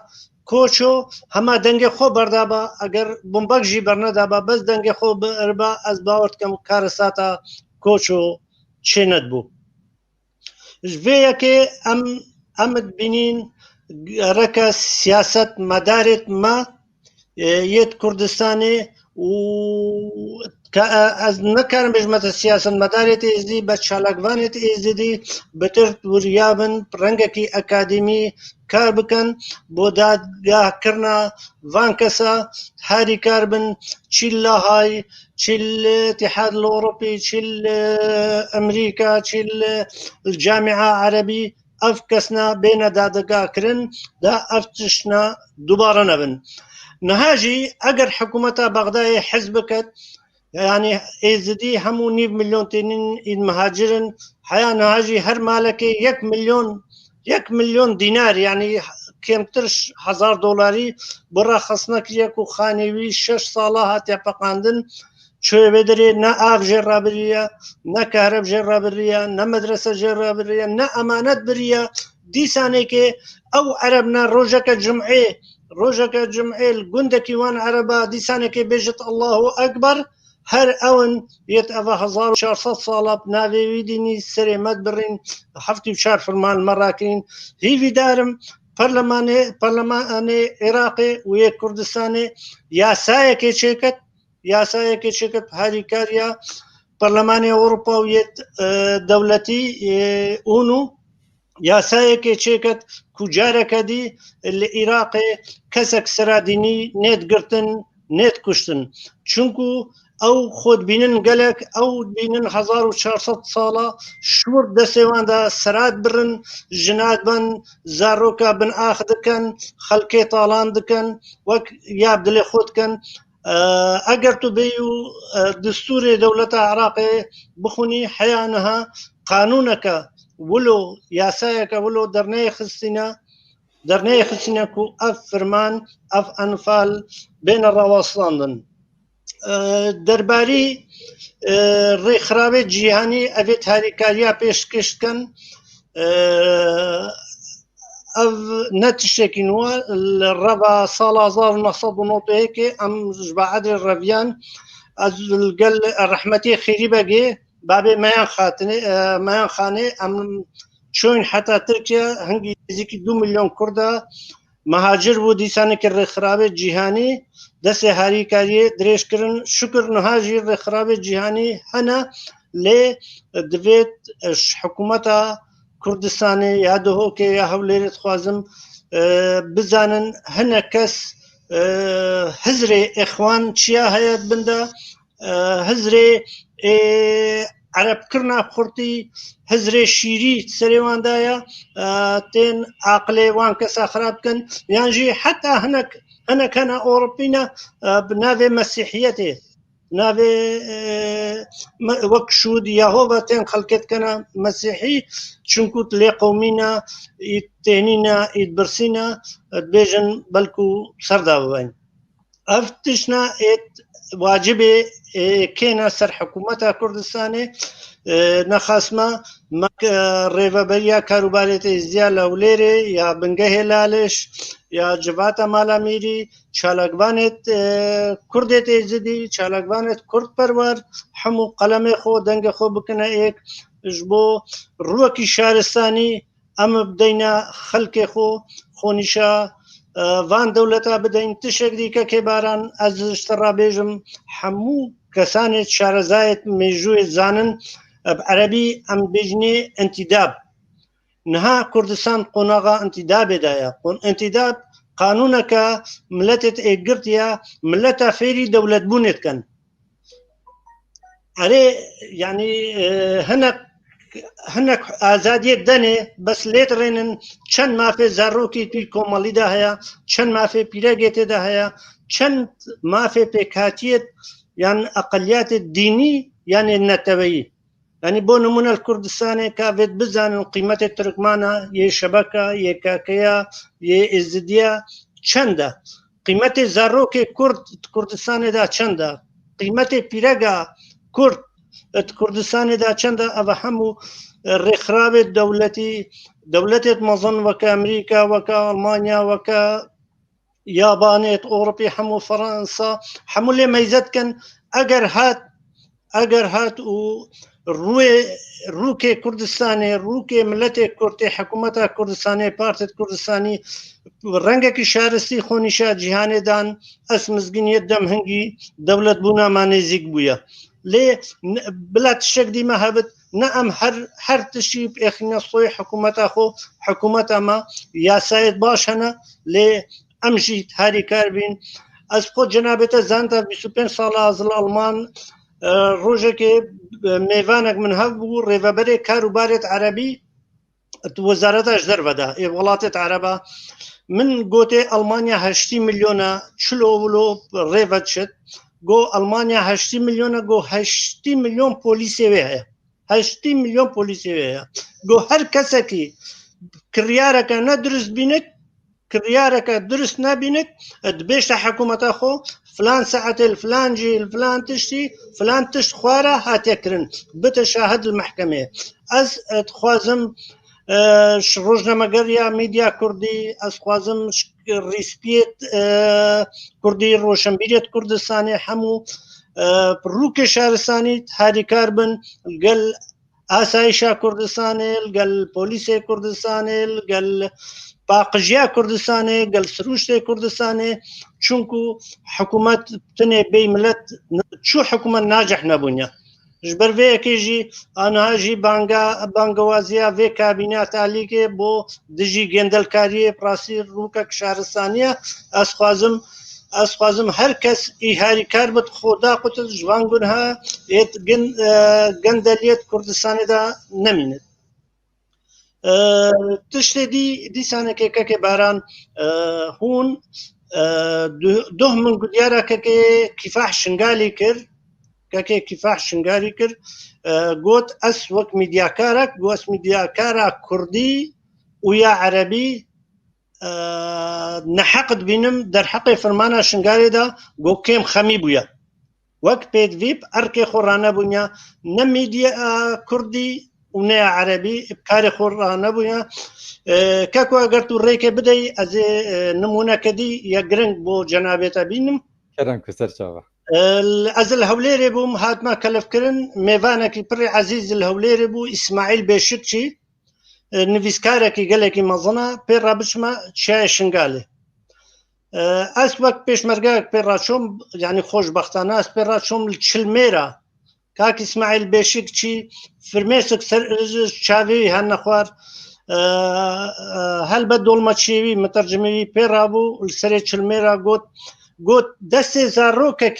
zarokekî Erebê Filistîn dê kefte bin ber dergehî yan jî dê kefte axê got ragihandina bisilmana ya İslamî ragihandina Erebî dê wê birînê înin dêbêjin cuhalê kiriye got gelo serê vî çiyayê Çilê havînê hezar zarokê Êzidî ji têne şnêza mir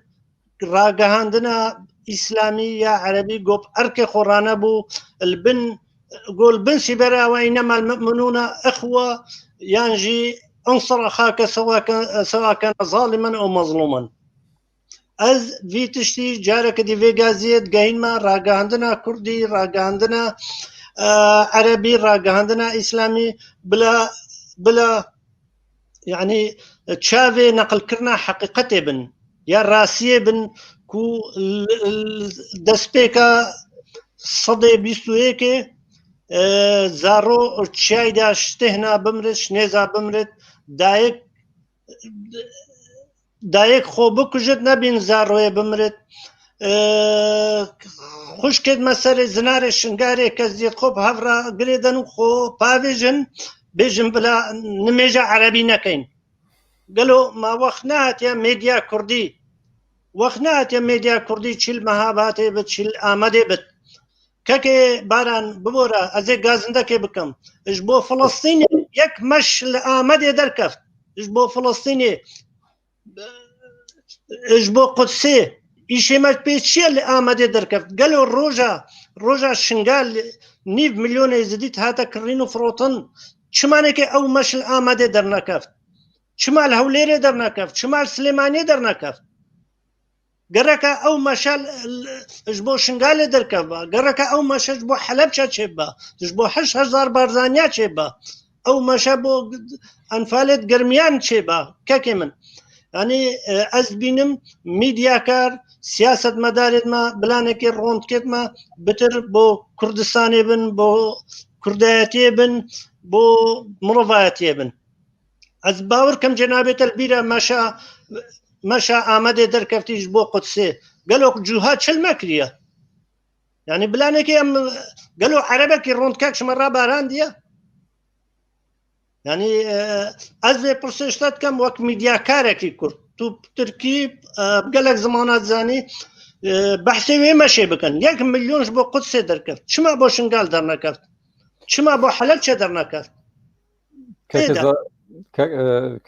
شێغم gelek têbinê te re hemiyê re pêra min tu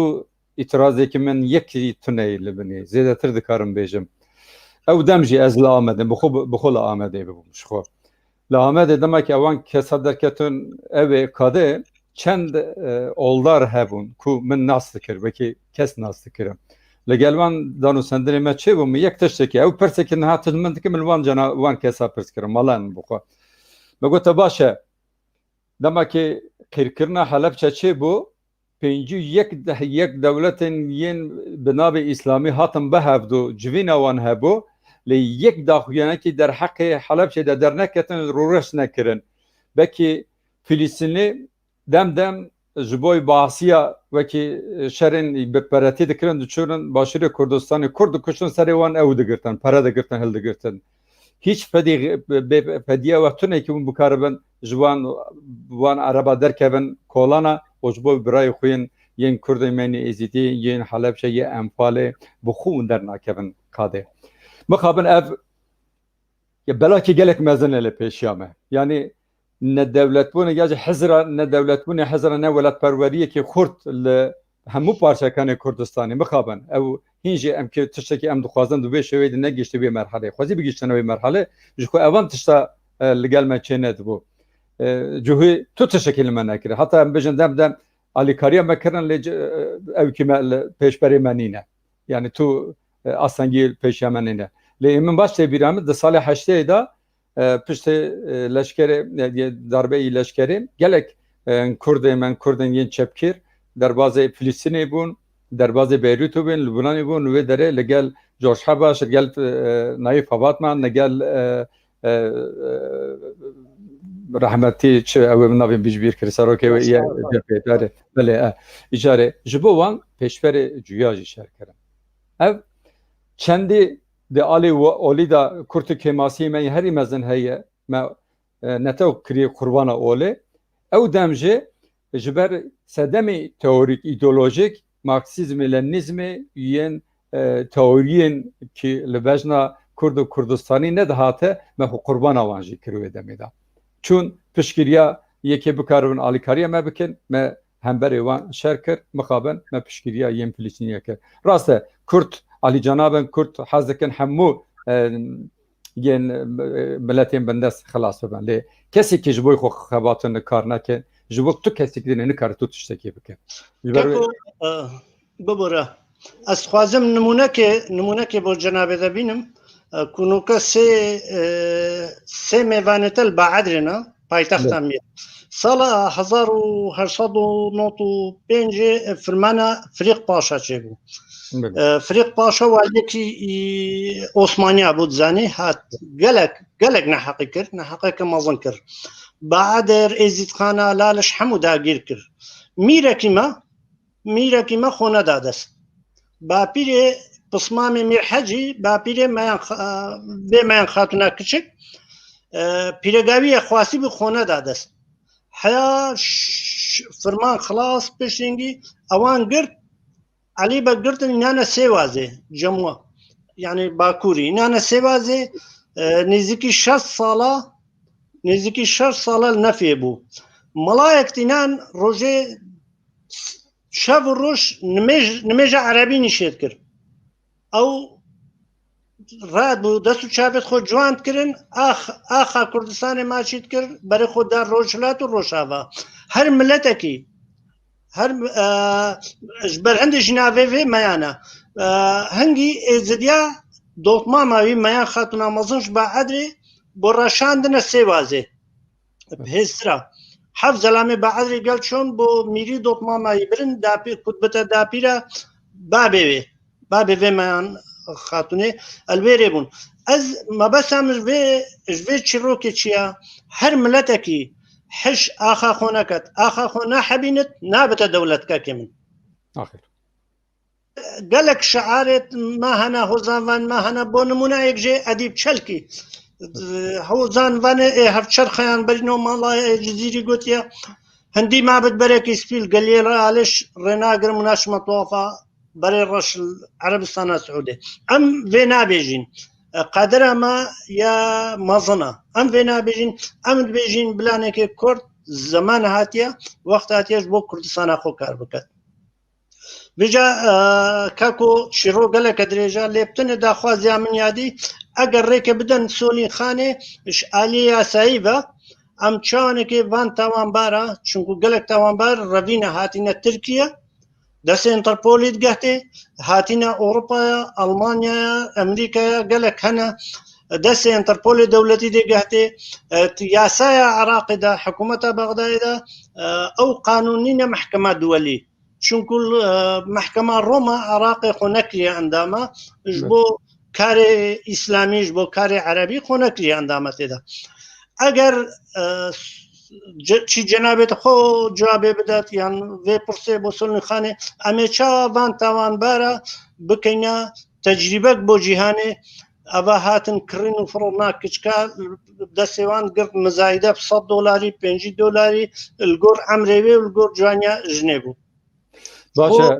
ژنانە ساخش بە سەربڕین بەهرایە بوو سەربڕین بن ئاڵا ڕەش و ناوێ ئەڵڵاهو ئەکبەرە بجا ئەس vê pirsê jareketî vê daxwaziyê cenabête dikim eger Solîn Xan aliyê yasayî ve yasaya nêvdewletî çûnkû xwe sê cara hatiye xilatkirin qanûnê da bi destê Melkê İspanya Paşayê İspanî dê supazdarê bim û rêz û silav û hirmetê min bê sunûr bo her sêke tebarê min giran kiriye êk Mîrheç êk Meyan Xan êkekê Hisên her sêk jî bitiş min melevanin di vî warî de gelek spas kakstadu mala ta avabe ez rastarast bersiva yên sernavê Solîn Xan be ji bekî nivisandiye û pişremê derbazê Mîrhecî û Meyan Xan bibin tûra digotinê wê dawî piştrazê ji we bigirin Solîn Xan gelekê vekirî dibêje dibe ez wekî kesekî wekî parêzerekî amade min li hemû cerê hemû ciyê parastina mafê yên me bikim Kurdê me îzîdî bikin ez ê vekî kesekê bêjim çi ji aliyê me jî bikeve li gel Solîn Xan em ê bi hevdûra yek du parazerê dinê meydinê jî hey li Parîsê dimîn em dixwarin wan jî têxin devrê ji niha da bi hevdûra kar û xebatekê bikin warê medyada ji wekî çarpan medyaca çi bikeve ser milê me em ê ji vê zêdetir ji vê zêdetir bikarbin berxwe bidin kurtayî vê bersîva xwe o derbazê kakê Mîrhecî dibin kakê Mîrhecî kerema xwe re yên gotin hêdî bi dawiya bernavê dibin daxwazê ben nerînê we û gotinê we dawiyê bo تماشاوان چارپل مدیا با کردمین ایزیدی مسلمان یعنی چونکه شکستنی که ام بخوازن نخوازن به باوری که نباین یک کرد مسلمان و ایزیدی ده هنه دبی که اولدارن یک مسلمان دبی یک تشتکی باش بنقشینن یک کرداتی نت پرستی نه دژی دین اسلامیه و د ایزدی خانی دژی تشتکی اوساتونه رولی که هر مزن که جنابه و این اولدارن یه مسلمان کرچه دبی به واریدا واری ولد پروریدا هیزو باوریا کردایاتی داد به پیش که بهشیده کرم که میره بلي براي باران مصطفى سيادت كاين جنابي جماعة حاضر خشكا ما خاتون وشيخ زيدو وبراي حسين بعدلي راستي اخنا تقول لك يا جوابو ام خوكا ام زلامه ايني ام دا خوازت كاين شملتي خو زي اخرك بصوره عامه شو جرى جبنات يا كسينا كان حق دا كسي دي خونا كان شو حمو احتراما بو اسلامتي براي مسلمان والمسيحي حمو مسلمان ندخرابن قال لك مسلمان ام كشتي وقال مسلمان ام بدينا مستعكر بدينا مدر ماكر معنوي ام دي خلوك بيجي خلكي بعدينان دوامين يعني دبي كردستاني خلكي بعدينان تقسيم نكريا خلكي سوريا كرد من سوريا تقسيم نكريا هذه كاريا يا شنغاري بسواني بو شنغاري كرين او ازدي خلاص كرين شويه قال لك اكلناها بانا مثلا كردت سوريا مثلا احتراما بو احزاب السلام مش احزابنا حكيناها بانا قال لك ازدي كمان دي كمان دسوان وكافر هذا دي كوجبان دسوان على بيت شوفي ده بانا كشتن بس باش بو هات الجوامير اوان هذه كاري ام تجاره ابي خجاوج بيناكن كجماعه كرد سوريا بن وكرد تركيا بن وكرد ايران بن وكرد كردستان عراقي بن وهذه كايدا اوروبا تصير لكن حمود كاد دواميرا هاد ام هي كاين شو ام حقدا كسد لخونا كاين شنو ام ازدي ام دينك خير خوازين ام دين اشي خوازين ام دين ام دائما ام الدعاء خذها بجن يا ربي توهفتي دوملات ستري وباشي ماشك وهالشيء هذا خليقت ام دعاء خذ بيجن هفتي دوملات وهالشيء هذا خليقت فبيجي باشي دعاء بخذ خوازين يعني ام نابجن جبتني لا وكي احتراما بوان ام نابجن مثلا وكي اسلام دين امه محمد لا ام نابجن ام بيجن هفتي دوملات وهالشيء هذا خليقت وباشي امشي القلوان طبعا لا ام فسر لي عجبي و براي باران من داخوازك خشكا سولين هيا واشتب براي باران ورياك في وكبين كنالي وفي برنامج بربا بهار ويقالك خوشة ساعتها ويخوش دستو خوش ام هيكن داخوازك في داخوازك من دغينا خشكا سولين وهر ايكي مستفاني وبد مدفت افكتشكو افيت خشكو لايك ما دت داع دكبن اوان وما علاجك اللي كان تشو وقت تيتش دت داع دكبن هيش افكاري وقبين احتراما بو اسلاماتي افكاري اسلاميه سري دا كم باخورني نعجب قال شيء مثلا بكي براي حسين والشيخ زيد وخشكا ما خاط زانن يعني قال لك اخوك اشتيا هيش افكاري داعش سري ما دا قال لك هذه كانه دوي بريك زارو كهذه دكا زماني ديكين زاد زماني كردين زاد يعني زماني ما نزاد باق اسو حسين بعدي وابراهيم احمد ومشينا هنيك مشينا خير هذا يمكن ما او ديكا اخوات زماني ديكا اخو زادتا انا ما درت هذيك شوا هون افان كشكا علاجك اللي كان يعني برنامجك كان يعني او كي منظمتي ان بكيشن دولة أوروبي برا أفكار أو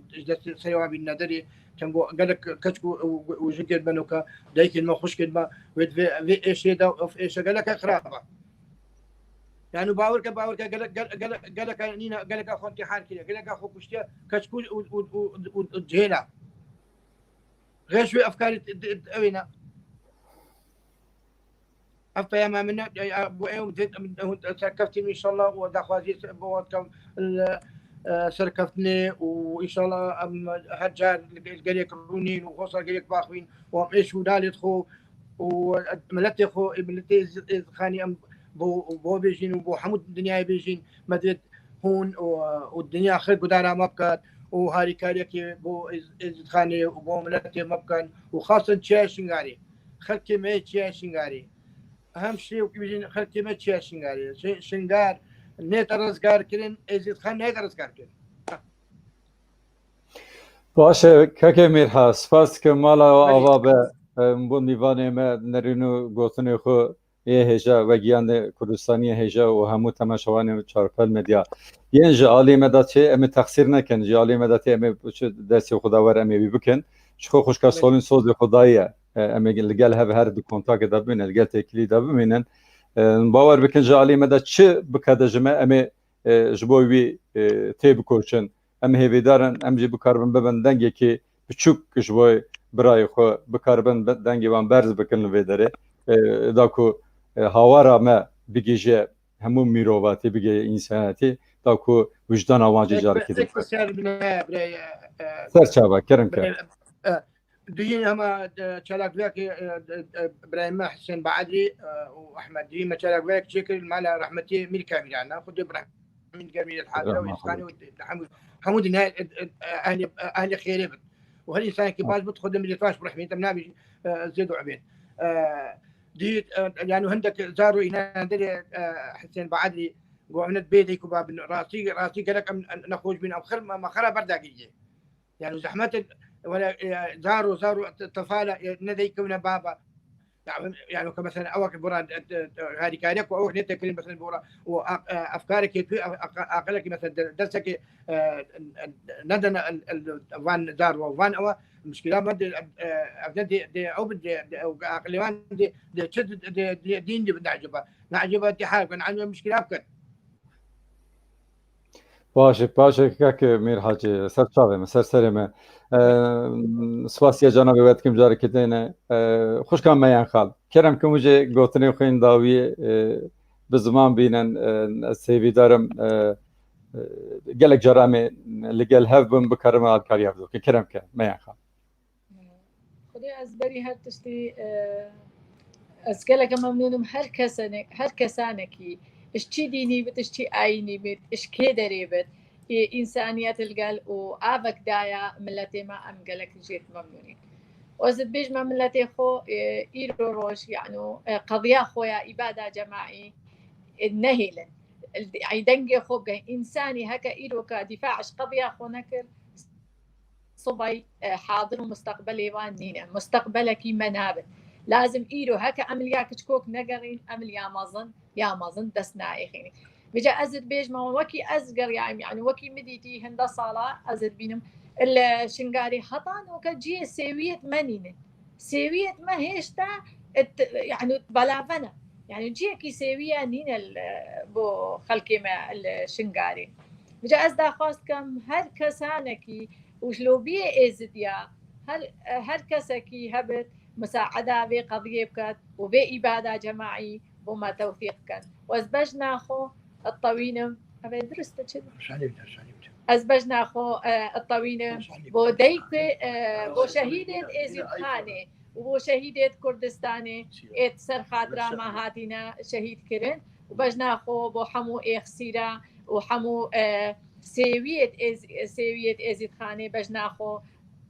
از الطوينم إيرو روش وأزقلك ممنونم بوبان معاناتي توان وهوصا إيرو روش تسكني البرخو ودفاعيش حقي خود كان وش قضية خو وأزقلك سوباسيا وشت كم إيرو روش وهلا أم معاناتي خو برينيت خو ويت إزيد خاني أم جهينين أزقلك كم باو قالك درات شوي ما وقالك مدنجي وان وداريا معاناتي توان كرينا بخدي هستريت خونيش أم ببارينين هشتا كيما وإزيد خاني وأزقلك ممنونم إيرو شوا وأفضل فتى دايما كو إيرو أنفاني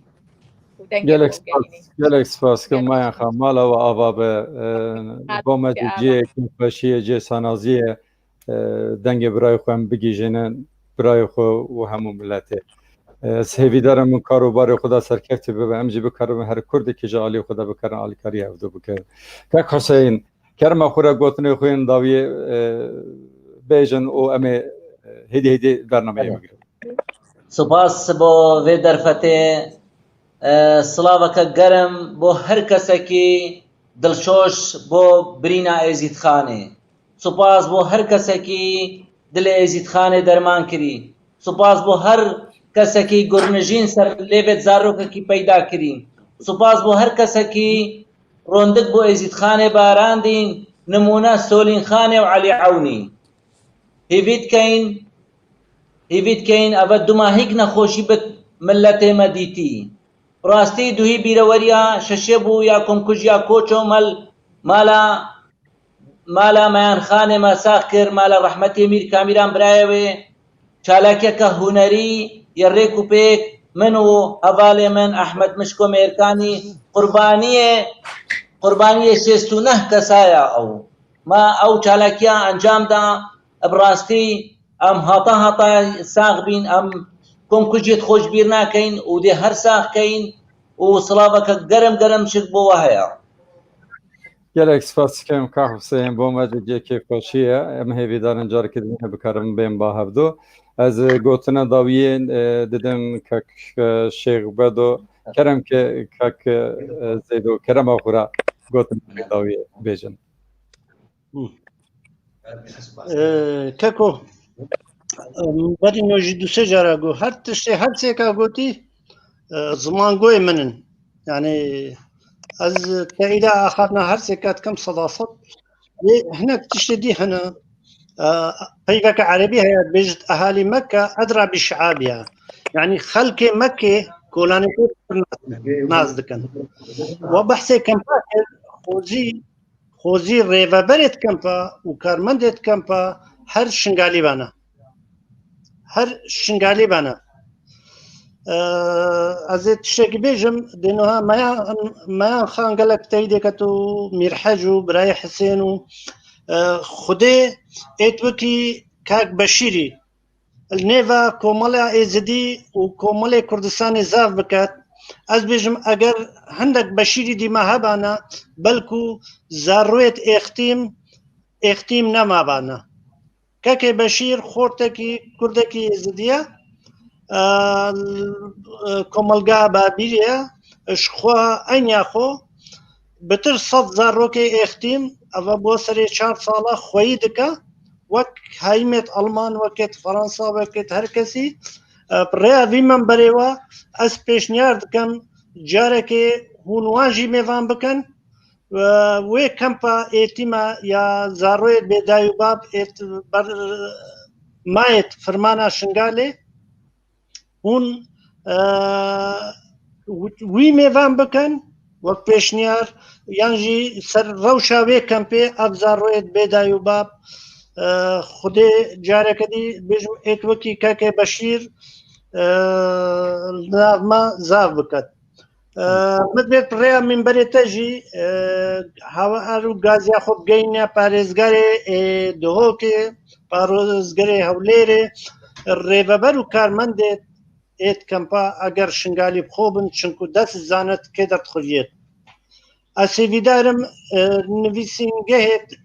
ئێزیدیا ژیەت کاروبارێت ئێزیدیا چیل بەغدا چی لەولێر خەلکێ مە شنگارێ تێدا نەی بێ بەهەر بێت چونکو پراسی ئەگەر فرمانێک سرێما بێت یا ئەول شواندگرت چای شنگارێ مەرتاڵەکە دەبێ عربادا بتش 1400 ساڵە بەرخۆدانت کرد بوید کەم خەلکێ شنگارێ کارمەندی ئەلدام و دەستگایەت کوردستانێ نێتە بێبەهەرکردن تشتێک دی هەموو قەوەتا خۆ پشتەوانیە ئاخرنا مەیانخانێت کەم و مرۆڤ تەنازلێش حەقیقو نەکرد مرۆڤ تەنازلێش حەقیقو نەکرد لێ ڕێکێت ئەکادمی ڕێکێت یاسایی بۆ نمونە مانەها بەحث کرێت وەکی سۆنیقانێ و یاسا ناسێتمە گەلۆ ئەمێ چا بکارین وان مجرمە وان تاوانبارێ کۆلانێت ئۆڕۆپات گەڕێن یان ژێت خۆڤە شارتین بەغدایێ الشامێ الحەلەبێ الحەسەکێ یەت خۆڤە شارتین ئەمێ چانێکێ بکارین وان بدەینە دادگەها دەولەتی دەستخۆشی بێ تلڤیزیۆنت کەم و جەنابێ کاکباران کەم ئەس بینم ئیرۆکە ڕۆژ ڕۆژە مێدیایە ئیرۆکە ڕۆژ ڕۆژە مایکەیە ڕۆژە پێنویسیە پێنویس ئینقلابە دەولەتا دکات بۆ نمونە وەدیت فیسبۆکی چی بسەرێ تونسێ کرد چی بسەرێ حسنی مبارەک کرد چی بسەرێ یەمەنێ کرد دەولەت گەلک هەژاندن بلا ئیرۆکە ڕاگەهاندنا کوردی بلانێکێ ببێتە مینبەرێک بۆ دەست نیشانکردنا زڵم و زۆریا عەرەب و ترک و فارس سلمەتکەن بلانێکێ دەنگێ هاوارە شنگالێ بتە نمونە هەموو دنیایێ بێتە گەهاندن واجبەیەکێ سڕەگەاندنیا کەکێ باران دیسانێکی ڕێز و سڵاو بۆ هەمکە و گۆهداریەوە ئەس باورم مەیانخانم و تێکلێتێت لەگەڵ کاکەی بەشیرێتی و حسێنی میرحەجی گەلک باشن ئەگەرش کەرەماخۆ هەفتەیەکێت و وانزار ڕۆکاچی دوو کۆمنت تەوسیق بکەی یانژی ڕێڤەبەرێوێ کاک کاواعیدۆ یان کەکەی بەشیر وان میێوان بکەی و هایدانێکێ بکەی کو زەنگینێن مە کرمانجا دەستاوێنە بەریکا خۆ چونکو هەکە خێرە هەکە قەنجیە میرحەج بتش مەزانت ئەو جوامێرە شۆلەویە خێر و قەنجیت وەختێ خۆدات باشن و ئاخار نەکە میرحەجی سەبەقەکە دینی وەختێ دەست پێکردی گوتی چۆمە دیوانایی پاشای ملەتی اتفاق و تەبایی ئەم هەموو میدەتوینە و دەستخۆشی بکەین داخوازە تفاقت کەین ئەگەر تفاق شێبت دێ مالامە ئاوا بێت دێ وڵاتێ ما ئاوا بێت دێ دین و دەولەت شت وەک ئەحمەدی خانێ گوتی دێ پێ تەمام بن مالا تا ئاوا بە سپاسیە جەنابێک میرحاج دکەم مەیانخان دکەم کاک حوسێن دکەم کاک سەدۆ جارێکردنێ دکەم ماڵەوە ئاوا بە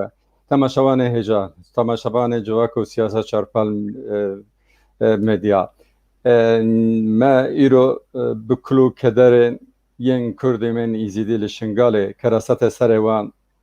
کورتێک پچێکی هانی زمان کلو کەدەرێوان بە داوی ناتیە نەها لە شنگالێ پێدیویە یارمەتی gelek xurtir heye serî de ji bo desthilatariya Herêma Kurdistanê ku ji alî xwe de her dem muhawele kirin ki da ku bikaribin baştirîn rewş li wê derê ava bikin lê têr nake dibe ewana cîbecî bibîne emek pêşniyarê kak Sêdo jê yên dawiyê jê li gel kek beşeriyê dinê jê nava xwe de binekirin hêvîdarim demekî Kurta ewana jê kulûkederê wan jê sêwiyê meyên bînin ser ekranê da ku bikaribin xêrxwazê me dewlemendê me jê destê xwe bavên berkeyê xwe bikaribin alîkarge yarmatiya wan bikin demeşewanê hêja mixabin kulûkederê me ew nabe bi dawî naye her oldarekî Kurd çi bi siman çi êzîdî çi cihû çi dibe bila bibe dibe yek tiştekê ku ye berî her tiştê duayê xwe ji bo xwe bikin ji bo neteba xwe bikin tifaqa xwe yek bikin wekeviya xwe rez lihevdû bigirin bi bîr û baweriya xwe olê xwe hemû tiştê xwe da ku bikaribin em tifaqekê xurt ava bikin berî xwe bidin Kurdistanekî serbixwe azad û rengîn bikin bi wê şêweyê bimeşînin temaşewanê hêjar dawiya bernamede carkirînê dixwazim li Bakurê Kurdistanê carkirînê nexweşiya korona gelek berz biye gelek zêde dijwar biye ji hemwaletiyê Kurdistanê tika me ew e xwe miqatebin derdorê xwe miqatebin kesek dinê li me miqatebe tune em dikarin ji bo yekê carkirînê bi hêz bimînin parastina yên kesiyetî jê me bikin heta carekê dinê bernamekê dinê dibimînin xêr û xweşiyê de dema we xweş bimînin dilê we xweş Kurdistanekî azad serbixwe bibe para Kurdistaniyê hêja heta carekê dinê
Ya